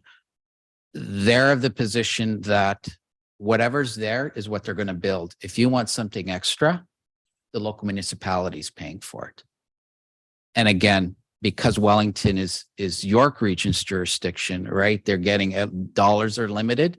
That's why I said to you, okay, you know what? If I had to put a priority, I don't care. Do 1 block, put an MUP in there, make it 3 meters wide, put it in. Now, when they come back in 2032, I gotta build it. You need a 3 meter wide bridge. Sorry. So actually, the Wellington one is unique. And they may have told you that, but what they didn't tell you was that we consulted with them when the trail master plan was underway and made it clear to them that the town intended to have a multi-use facility along the corridor accessing the GO station. And that the decision was that there was a design review for potential double tracking and that they would revisit that ask at that time, which is now. So they have said that on other projects, but you have a council approved trails master plan which they were consulted on at the time, and they knew in 2013 or 20, whatever. When the they, date- when they first came, yeah, Yeah. it's been delayed, like the McNaughton and Aurora. Yeah. Bridge crossing are delayed to 2032. So we have time, but we need to move quickly. I would argue that that crossing, you have a good chance of getting them to come on board. Wellington. Yeah, because they knew about it, they've known about it, they were engaged early on. They were the ones who said that, we're going to hold off until the decision is made on the double tracking. Shortly thereafter, it was made, and they've been plowing forward ever since. But Gino makes a really good point, and if I can make a suggestion, this is still all draft, but there's nothing to stop town staff from sending the map off to Metrolink saying, we're in the midst of this plan, we're finalizing it in the fall. We want you to know that the consultant and the committee have identified these crossings of the rail corridor and that we're stopping them, and we want you to be aware of them now. And that way, Metrolinx knows that, the lines on the map are where the crossings are ones that you're seriously thinking about. There's no reason why you can't inform them now. It will be too late in early 2024 when we bring your master plan and final to council. It really should go to them now before September. So I want to inform everybody, Metrolinx is also, under MTO. Okay, the Minister of Transportation. So just understanding that related, they're not, so they're a branch of MTO. So just keep that in mind, right? Who they report to. I know sometimes people forget who, what the relationship is between Infrastructure Ontario and Metrolinx and MTO. Metrolinx is under MTO. So I Ministry know of I asked Transportation. before, so all of the crossings that are in our current trails and master plan on this current draft. As far as I know, yes. You beg to differ, Klaus. Are all of the crossings that are in the current trails master plan on this mapping? Yeah, we have to try to. Double check again, but it's the same database. We did the previous plan. So we pulled them up. The only one that we had initially I have it pulled here, off that I big put back on And it's is the one by Elder. That one. I just need to move it, but I put it back on. On the previous plan, it wasn't on because I had pulled it off because I didn't think that it was going to be feasible. But we went back and looked at it. It could be feasible. It's just the location it had been shown that wouldn't work, but we can shift it and still have it on the plan. So, yeah, there are a number. I of- seem to remember one between Center and St. John's, but. Anyways, It's hard. Yeah. The one that you're looking, because I purposely went out and looked. There is a park on the west side of the corridor. So I'm talking about between Center Street and St. John's. There's a park on the Yeah. west side, which is a good location. But the problem is when you cross, there's an industrial site there. But the beauty of it is when that site comes up, okay, you can then take an easement right or take it if they're coming to redevelop or saying, hey, we need a crossing. He's right, that one. Mhm. took So you that off. identify it. And then you grab it when they come in for redevelopment at some point in the future, because everything gets redeveloped at some point. We can put that one back on.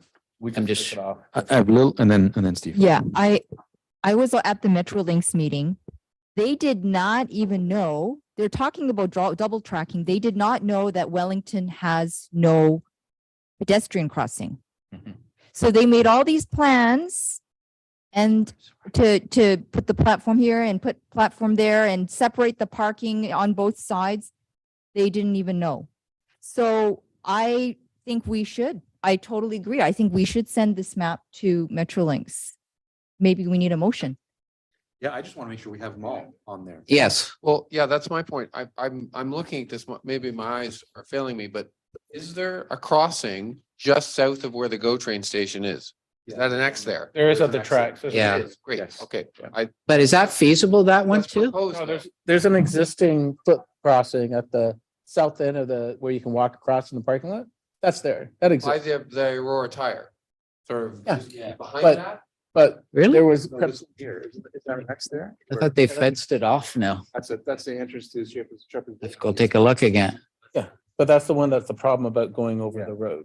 So, but there's an actual at-grade crossing the rail tracks. If you park in the parking lot at that. Right. And you can walk across. But if you live, in the vicinity of Town Park and you want to go to Shepherd's Bush, can you walk there straight across the GO train track? Absolutely. You can't. But you have to walk through the GO station platform, up the platform, and then, Okay, To so the it's parking not, lot. it's not obvious and you direct. can't, because there's a property there that prevents you from walking through. The town doesn't own that property. But even if the town did, actually, Metro- Microphone, Dave. sorry, we would have to have a crossing that's not part of the transit station. It would have to go up and over the rail corridor, which is going to be electrified. And my point was earlier that the road on the other side is so close. We have no space to land the Correct. structure. We'd have to go over the road as well. Yeah. Now, that's not to say that that can't be on the plan. It has, Can you turn? I want to see I have to do the engineering. you wanna Sorry, see it, no, Scissors? Sorry, I have to do, yeah, I want to see what it would be and what the length, Okay. what the distance. If you Fine. could do that, the can do engineering that. activity, I'm just curious to see how far. Can't you go up and over and do a You nine? can absolutely Do a do nine? Steep. the property. All those are privately held. Steep. No, you go up and over and Has do a to be 90. But those lands where you ramp back down are private property. People have to cross. the west side, the east side is. Yeah. Road. No, there's property, a little bit of property there too. Where the tire places and. You saw the tire place. There's two tire places there. Side by side. They're just in the wrong spot is unfortunate. But you know what? We'll go back and look at it. Gino's right. You can, and you're right too. You can ramp up and go across and ramp it down. He called it So the that zigzag. that would mean you'd have to, in time acquire those properties to make it happen. But we can put that on the plan. We were just being cognizant of that because when we did the Trails Master Plan, the one that you're talking about by the park where that industrial building was, we actually had a comment who said, yeah, you can never doing that. I own that property. Why is that on the plan? And so staff told us to take it off. You leave it in there. Okay, the problem is a master plan. Everybody understand, master plan is a guide, okay? It really, it's a tool you use to inform, okay? It is, when you get into detailed design, you're always going to manipulate design or something that didn't come up. It's a high level up here saying where we need it, it's having that vision, We can add right? it back And on. at some point, he's going to sell the property. You We'll don't add it know. back on as a desire line and a crossing. And, mark it as longer term, but at least it'll be on your plan. He doesn't want it because then it's going to be identified and we then have to impose it on his plan when he come in with an update. That's the Klaus? issue that he doesn't want. House? Just to clarify, on this potential crossing at Cousins Drive we're talking about. That crossing has to go underground, not only under the tracks, but under industrial parkway as well. So my sort of vision of the costing I'll of give you an that example. would be that the town would have to pay half and Metrolinx half. That's how I see it. It's expensive. However, the other sort of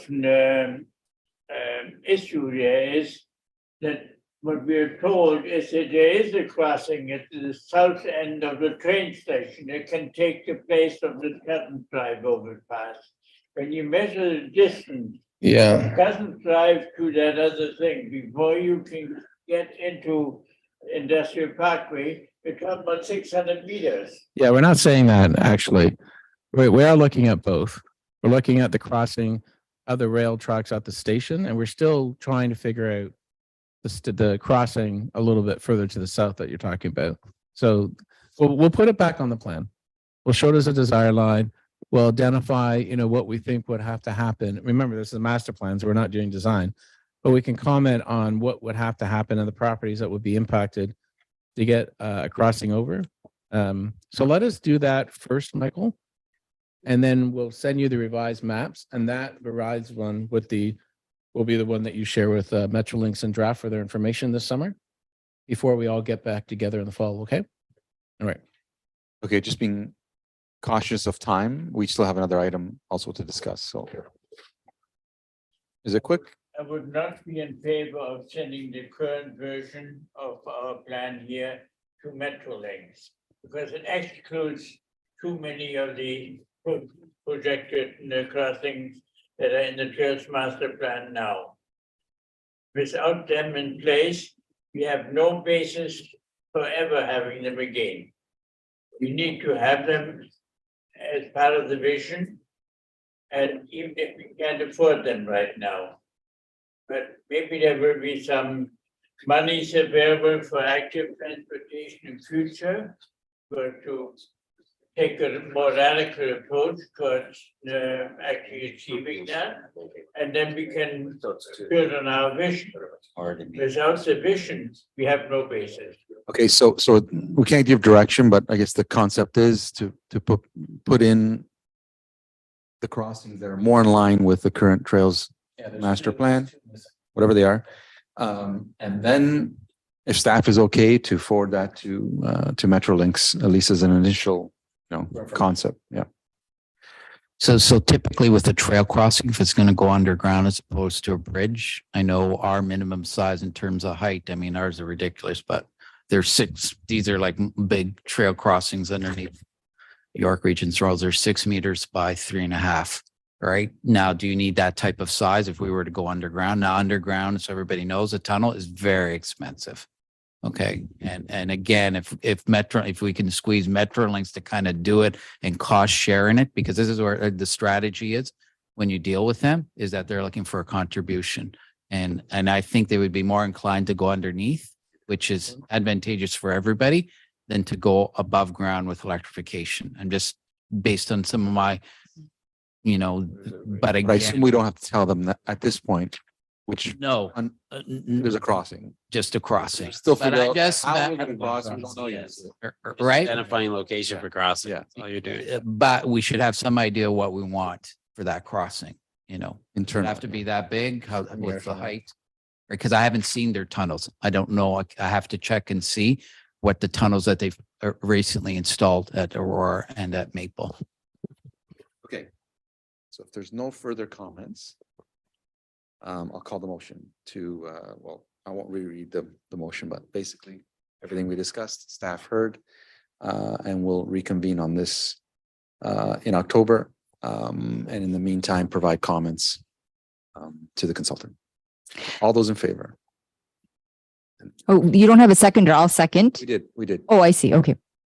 Yeah, we're providing comments directly onto the website. Yeah. Yeah. Unless Klaus, I don't know, Klaus be able to put it on the website? We'll give Michael an update role plan for a close. Okay, perfect. All those in favor? Sorry, I just want to see. Opposed? That's carried. That's I carried. can't understand the motion. I read it before we started. I read the motion before we started. Yeah. Okay, fine. Okay, moving on to. Yeah, thank you. Thank you very much. Thank you, David. Thank you, Sandy. Thank you, Sean.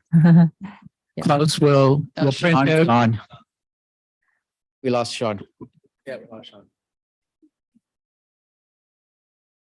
So item 7.1, memorandum from traffic transportation analyst, Center Street speed limit amendment. Can I get a mover and a seconder to put the item on the floor for discussion, please? We got Owen and Klaus. Any comments or questions?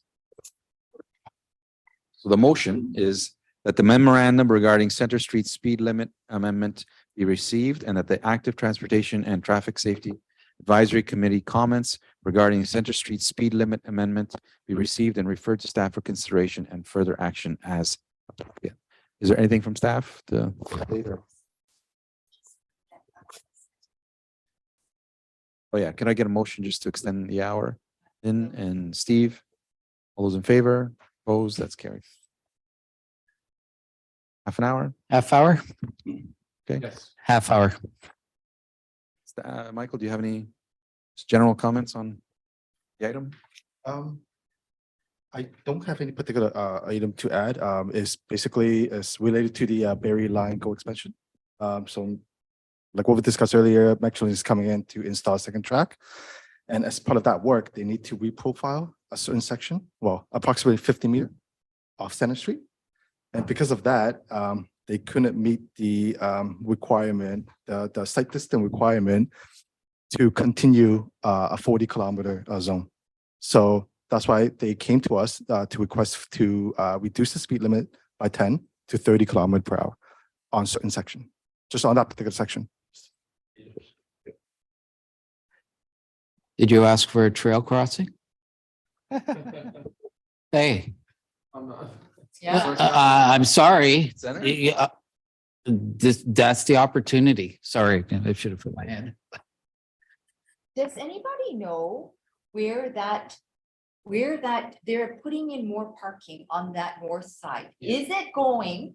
Is the parking going, is it not going near Center Street, the parking for the go? Scanlon. Scanlon Court. Scanlon Court. Oh, okay, There will be a pedestrian walkway though, for them to get to. yeah. It's up here. So then won't they have to cross Center Street? So the path for them is to use Scanlon Court. Yeah. Down Industrial Parkway. Yeah. To Wellington. Yeah.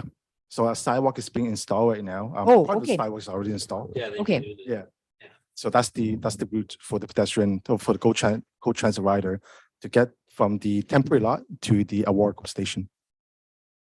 So will we need some sort of like, I think someone just said crossing, right? Won't we need something there for the? Kicking them down to industrial and Oh, into the existing parking structure. okay, That's how they're getting. okay. Can I put a motion? No, I can't. Make a Can I make a recommendation. suggestion? Yes, that you could do. I'm entitled. I'm in the engineering field. We're also entitled to make our official opinions. Yes, engineers always say it, in my opinion. That's when that's minimize our liability. I think it's important that as we're dealing with Metrolinx now, we got to keep all of these things in mind. And whether we need to officially, send it to Metrolinx, send it to our local politicians, to kind of say, these crossings are important to us. And that if we're going to move forward and approve things from Metrolinx, that we just say, but we want a crossing. Okay. You can't just continue saying yes, yes, yes. We need to say yes, but we need this and you have to help us build it and put that this is critical to Aurora. It's this corridor is cutting us in half. Again, how are we going to get people to Shepherd's Bush? That's a jewel. Like the people I'm thinking what we did now in our community there and with the development and the park that's being developed and thinking, okay, how do we connect the west side to the east side? This is a barrier. Rail corridors are always a barrier. Mhm, And I think, within each block, you need a minimum of one crossing, mhm. and I think these are opportunities. I think, and John, you can, take it back to council. I think we need to put it in writing and really send it off, to the people at, the minister at MTO. And to, Phil, you can try at Metrolinx, but again, I would go up to, from government to government agencies, that these are the important elements for Aurora. And you need to always, if you don't push. So one thing about Metrolinx I'm going to point out is there are a lot of changes that happen at Metrolinx. They have many teams. And sometimes you have to remind them, they get new teams. There's a lot of turnover too. You need to remind them because people forget. So the things where you said they don't know, yeah, surprise, surprise. It's unfortunate, but that's the reality of it. But you have to push if you really want something, if you're interested. And I think, we're small, but we should be loud in what our demands are. So specifically to center, were you tongue in cheek about a crossing or you were serious about? About About, I'm saying you're approving this, but what I'm saying is you also should say, okay, but you need to give us, these crossings that we identified Yeah. oh, I see. or help us contribute to say, you need to say, okay, we're going to approve this, but this is conditional on this. We getting this crossing at A, B, and C. But Michael, how much leverage do we have to say, no, you can't lower the speed limit to 30 unless you give us the multi-million-dollar cross? I mean, we can always ask. What about at least a sidewalk? We could ask for a sidewalk It is going in, right? The sidewalk. along Center? Yeah, but there's none along Center, right? Yeah, there is. Yeah. We're asking for, but we're asking for barriers. Is that barriers on Center Street or St. John's and Wellington? What are you guys asking for? This is just a reduction of speed. Oh, this is just a reduction of speed. That's all this is. Okay. Yes, right across. So they're moving forward. We were pretty much, I mean, Metrolinx can do whatever they want, their We big are brother. moving forward, yes. Or So so we're just doing it to make sure that, to make sure that Okay. we comply with the TAC menu, with the so, minimum site distance. so then I'm suggesting we send them a nice letter. Okay, well, Michael heard you. I think it's important that we keep this at the forefront, that it's critical, like we send the map. So one thing I've learned is that you need to continually ask, continually push Metrolinx in terms of what you want. Okay? Well, one thing I can report, oh, sorry. So is it regarding this? Yes. Okay, go ahead. Okay, so there was a very irate person who wanted from Aurora, who wanted to talk to this committee. I didn't give my personal email. What he did not like is discussing exactly this lot that's going to be put in. What about the cyclists? There's no, like, once they drive with their car to the GO station, they want to take the bikes onto the GO station, onto the GO train, but there's no bike lanes and there's no place to even, they decide to park the car, or park the bike, there's no bike racks and things like that. So there's still no cycling infrastructure along even industrial either. You're talking about he's looking for something at Aurora Go. There should Yeah, I be a know. bike. Isn't There there is a no, bike there's no canopy? place. Because they always put one Said in. there's nothing. He took it out. They did, so That's what he said. I got the same email. The construction of the platform. Yes. They needed to create Could space. you use the Brascan needed to create space for their construction project that's ongoing, so that might have been taken out in that process. And he said that they probably have no plans to put it back in. And that's what he's not happy about. They already contacted Metrolinx to make sure that those bike Yeah. racks is gonna. They'll go back in, Those absolutely. have to go back Yeah. as part of the planning. I think that's not open for negotiation. So can we just, why don't we just finalize any comments on this specific? We can vote Yes. on it, and then in new business, you can bring up any other issues that are outside of this. Are there any other comments specifically to reducing the speed? No This comment. particular issue on Center Street. I can't understand you. So talking about a request from Metrolinx, well, that they're, because of the infrastructure that they're putting in, based on, I think, the federal legislation, have to reduce the speed limit Yeah. on Center Street. That's what we're discussing. Are there any further comments regarding that? You can bring up something in new business if it's, I'm going to speak to that. Great. but Go you're ahead. not giving me a chance. go ahead. I don't see any problem with reducing the speed there. The whole section is right now a little bit loaded down by bypassing the Wellington. And when we want to get from Barton Drive to the east, we have to either go down to Wellington or take Center Street to get around and get through lights and stop signs. But Center Street is the way to get there if you want to be on the safe side. But getting out at Barton Drive to get onto Wellington, you take your life in your hand more or less. It's a pretty tricky intersection there. But with the reduction of speed, that's what we will have to realize is that whole traffic is going to have to get used to that. And there's quite a bit of traffic along Center Street now. It's only 50 meters, right? It's only 50 meters we're talking about. The 50 meters, the section that Oh. we profile, Oh, we might extend that a little bit further. Okay. But it's gonna be under 100. under 100 meters. Can we make a condition that they improve the sidewalk? Yeah. Why not? We can ask you. You can ask for the improvement of the sidewalk in. For the heavy traffic, the increased volume, right? Of pedestrian traffic, right? There is a sidewalk on the north side.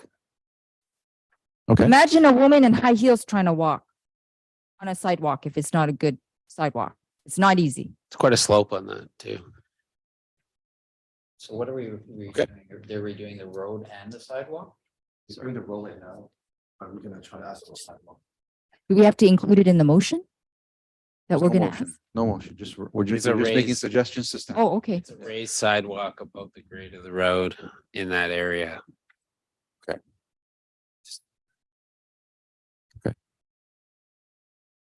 Any other comments regarding the reduction of speed limits and asking them to fix or improve the sidewalk? Seeing none, all those in favor? Opposed, that's carried.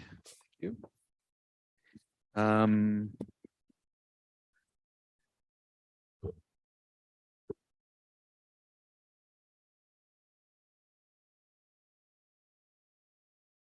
Information items.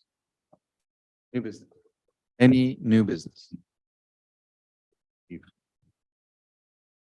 Someone reached out to me on one of the Facebook pages about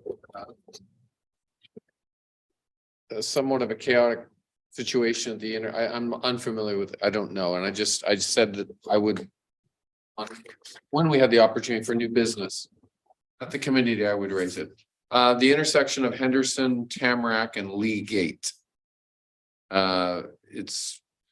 Was described as being very hazardous due to some things going on here. I'm unaware of it if anyone else is. It's speed? It's Okay. Michael? I also have a resident that contacted me about the at that particular intersection was the IPS that we recently installed at the intersection. What's an IPS? IPS is an intersection pedestrian signal. So it's like the one on John Westway, just up the street. So it's the signal activated by pedestrian crossing only. So without any activation by the pedestrian, the light will be stay green for John Westway. So similar situation on Henderson. If no one activate the push button, the light will stay green for Henderson. So I'm not too sure if that was the same individual that we spoke to. But the concern that I got from one particular resident was, I think there was some confusion in terms of how you cross that intersections. Because his concern was that the light was always stay green on Henderson, so there's no right of way for him to cross. But I explained to him that, again, that is only for pedestrian crossing, and the vehicle still has a stop sign up in Tamarack. So you drive just like how every other two-way stop, you stop and then proceed when it's safe to do so. So I'm not too sure if that's the same. Steve, do you want, did they email you or just put to you?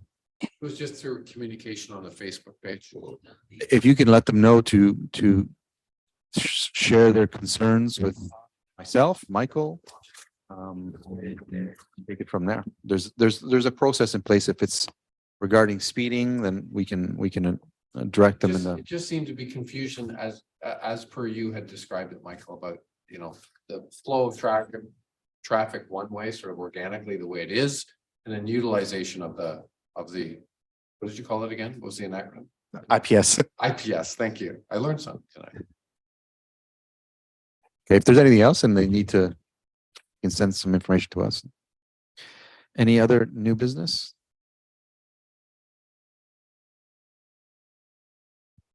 Sure, I got my mic for Klaus. I missed this last time, but I did want to speak to traffic calming, and I know I mentioned about the city of Guelph and some of the principles of traffic calming, and I did want to highlight a couple of points. I'm going to read directly. I'm hoping this, I've reiterated, and I'm going to reiterate again, we need to revisit our policy. It's dated.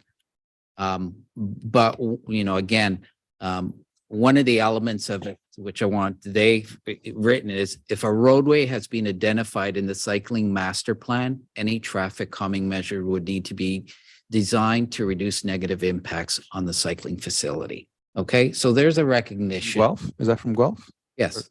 Okay. Okay, so this is on their website. I downloaded it, and I mentioned it to Nancy about it. And I struggle because I look at our policy, it's dated, and I've shared, I don't know whether you got the email or not. I didn't see if it got delivered, but I know I shared it with my colleagues here at the committee, where I tried to demonstrate, you know, when you're going out, you should be going out to the community. We all live there, you know, and it's not just about, you can kill, like I said, we're going to be spending money. You can almost do two things at the same time where you're implementing active transportation. And as Dave has demonstrated, you're also reducing the traffic, right? And we have to kind of look at, you know, we've already identified road resurfacing projects. I'm going to speak to the one that I, you know, Michael, you know, I think I sent you enough emails, but the one happening currently on Kennedy between Murray Drive and George. So that area is moving forward for road resurfacing, and it's an identified Oak Ridges Moraine Trail. You know, I went out there and I said, okay, first, typically in road resurfacing, you circulate, you know, for comments, but I said the asphalt here originally was identified to be widened to 3 meters. It's identified in the old plans, right? I need staff, you know, and I know sometimes you're limited, but you kind of have to look at what you're doing and think, okay, is there something unique here? Is it identified? We have it identified and we have it identified to be 3 meters, and we were moving forward to piecemeal fix this. And I thank you. You're moving it in its entirety. Right. And I'm hoping, I don't know sure if you're going to widen it, but I just said, this is too important of an area, right? Because it said other sections where you did it out of concrete. Is it this section? You're still keeping it asphalt. From an asset management perspective, you're like going, okay, when we talk about consistency, you know, if you're going to identify a particular trail, then you identify also the material, what you're going to build there. Right. And I just, you know, and again, it's too late now. And I think you're moving forward with asphalt because you already tendered it. And, but I think you need to implement and look, you know, we have to seize the opportunity now and delay projects. If we're doing this and something's slated for road resurfacing, maybe we delay that portion of the work, you know, and I know you need to move forward with roads, but if something comes up on the map, we kind of need to look. Is there something, you know, as I said to you, don't do anything with the asphalt. I see you're moving forward, so you resolved something. But I was like, I would rather you do nothing and have money, because it was addressed, you know, again, when you move forward with a project, you base it on what you're going to be doing and you apply those dollars. And I'm glad I see you're removing it all. So I guess my point, really, what I'm trying to say when it comes to traffic calming and active transportation, we should be looking at it in terms of comprehensive review or the policy, an update. I wouldn't mind sitting down with you and having a discussion. I don't mind putting forward even a notice of motion to see if we can speed up the update of that policy, because it's frustrating to me sitting there. Sometimes it's very political, and you have you know, constituents that want something, and I'll say it, some weak-kneed politicians will just, you know, bend to that and do what's needed. That's not necessarily in the best interest of the greater community. Well, you pulled an item yesterday, okay? You pulled the item one of the streets, okay? Because there was no discussion with the residents, okay? For whatever reason, it was COVID-19, you didn't go. But I even have issues. We had it at this committee. It came to the last committee, this committee. It came to this committee, no, but yesterday's pulled it meeting, again, yeah. okay? So it was raised that it wasn't even circulated to the residents about that. And my issue is who you're circulating to, you know? You're just doing the street. And I go, no, you should be circulating everybody that's tributary to that street. I feel for those people that are on our collector road. But I said, you know, as you move forward, is there an opportunity to put bike lanes? Like I didn't look at all the roads, but we're going through this process right now. And I said, I'm not saying no to it. We said yes at the committee at our last meeting, move forward. I shared it. I said, put up temporarily these posts. They do work. Okay. I know they work, right? When you put up objects in the middle, people will slow down. That 40, what I showed you on Cranberry Lane, what you did work. Okay. Because nobody wants to hit their Mercedes or their BMW hitting these things. Trust me, they'll do damage if you're going fast. So I think you need to do that as an interim measure everywhere until we figure this out. Because again, why are we wasting money? When you originally put in those traffic calming measures on Kennedy, I was here, okay? It was originally estimated to be $100,000 to put in. It came in at 140,000. You guys voted, to spend that money, which I thought was frivolous. Fine. I didn't fight it, but I just think we have limited dollars. I'd rather use that money to do a bike lane, to do things that are appropriate that we can then deal with traffic calming. Sorry, Klaus, right? I'm passionate because again, we waste You're- money, right? And because people are always going to scream. I'm going to tell you that. I know it's hard for politicians because you guys, you're never going to keep everybody happy all of the time. That's what I can tell you. Okay. But as you're dealing with the people on that street, you're also, what about your other constituents? Okay. So anyway, I've just had traffic calming. Any other new business? Bill? Yes. So in Ward 1, I spoke with Councillor Weiss. Sorry, I spelled his name wrong before. And because I had done a survey years ago, and the request was from 125 residents, and that was only on half of Brentwood. That's only half. And they wanted to have a crosswalk across St. John's safely to the Oak Ridges Moraine, the trails like the Lakeview trails, right? That was always denied, always denied, always denied. Now, apparently, it could happen. However, this is St. John's at Woodlands Hill, McClellan facing Woodland Hills Boulevard and Cliff Trail. So north, south, there was a request. And this went back years ago, like almost a decade. And there were a lot of people who requested it, names, numbers, addresses, you name it. And now the last feedback I got, because I forwarded again to the new counselor, is that only if the town comes up with the money. And my question is, what about Shining Hills? Shining Hills would be probably one of the big users of a crosswalk there. So why not Shining Hills? Can't we have them pay for it? Because they're not putting they're certainly not putting a sidewalk or bike lane on St. John's up to Bathurst. They're not doing anything for the neighborhoods that are closer to Bathurst. So why can't Shining Hills pay for the crosswalk? Because everyone's been waiting and waiting and waiting for, there's no traffic calming. The request has been there for years for traffic calming. The request has been there for years for sidewalks, never put into Brentwood.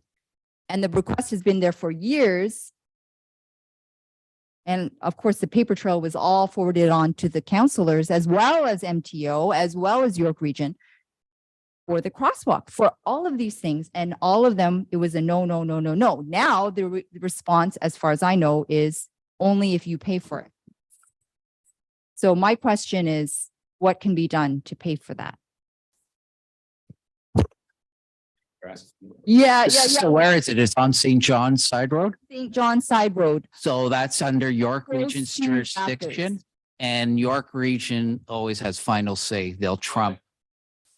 Yeah, where So is they it said exactly? closer to Bathurst, but there's on the north side of St. John's, Ward 1, there's more than 200 residents, in Brentwood. So there's the two roads, Cliff Trail and Woodland Hills Boulevard, and they cannot reach Tree Grove Circle. They cannot reach Willow Farm Lane. They're an island unto themselves. Across St. A John's. safe crossing because people are running with their dogs or they're just like dashing.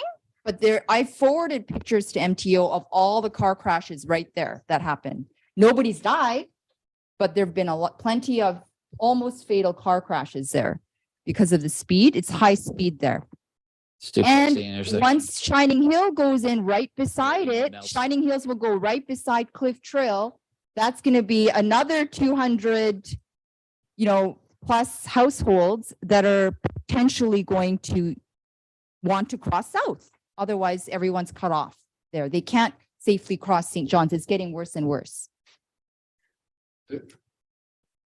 So before Shining Hills is done and out, can't the town put some pressure on Shining Hills to at least help pay for that crosswalk? Approved plans. Those are done and gone. Oh, There's no more. no more?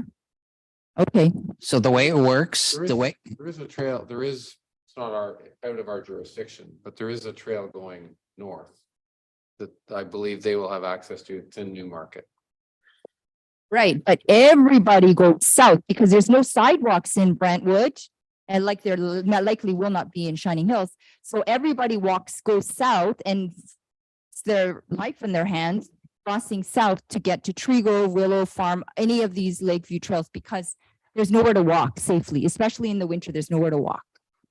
York Region has only put in traffic signals. I've never been aware of them putting in a crosswalk that I can recall. That they pay for, yeah. That they paid for. So they'll typically, so as part of the development charges that everybody's paying for, it's built in. So everybody's paying development charges right now for all of St. Charles. At some point will be reconstructed.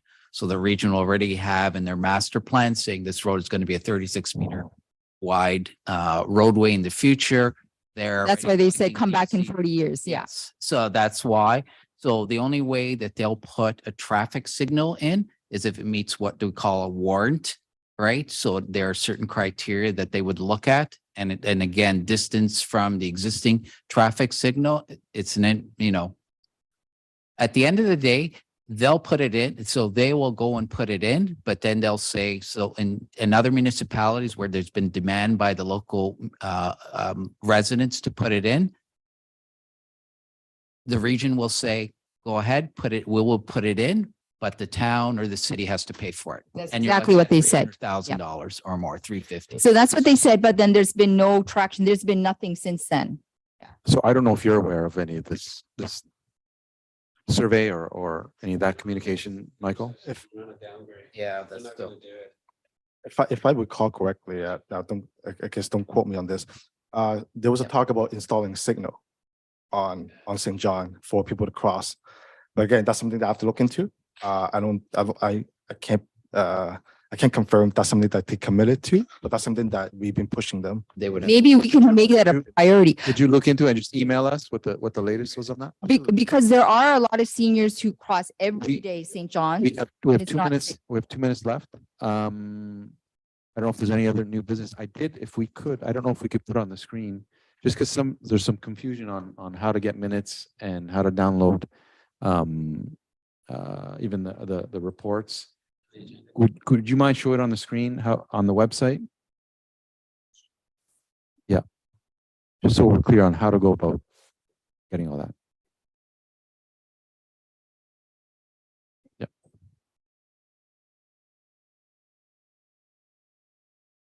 These are things that should have been dealt with when the subdivision went in. So Klaus, I don't know if you have access to this or not. Do you have access to internet or the website? Then come the cookies. Okay, so take a look at how we can get to, sorry, can you just go back to where you started? Just so. that window?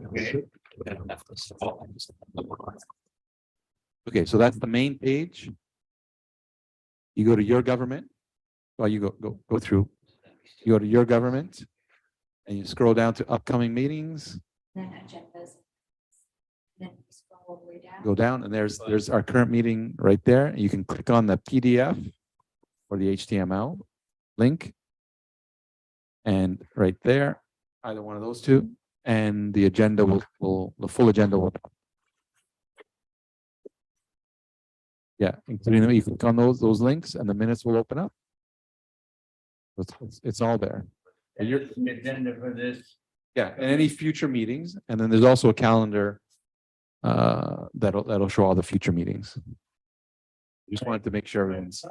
My problem, by the way, was the attachment. The details on it. You can click on the links and it opens up the attachments. If you open up the PDF file, it's all there. Click the PDF, all the presentation, the meetings, everything's there. Just So you get this, you don't have a computer screen, eh? And you have to read these things here, and they're so small. With an iPhone, I have to squint. yeah. There's no way. Okay, we are all done. We need a motion to adjourn. Owen, Steve, all those in favor, opposed? Thank you, everyone. Have a good summer. We'll see you soon. See, John, what you did, what kind of committee you set up? You should have set it up a long time ago.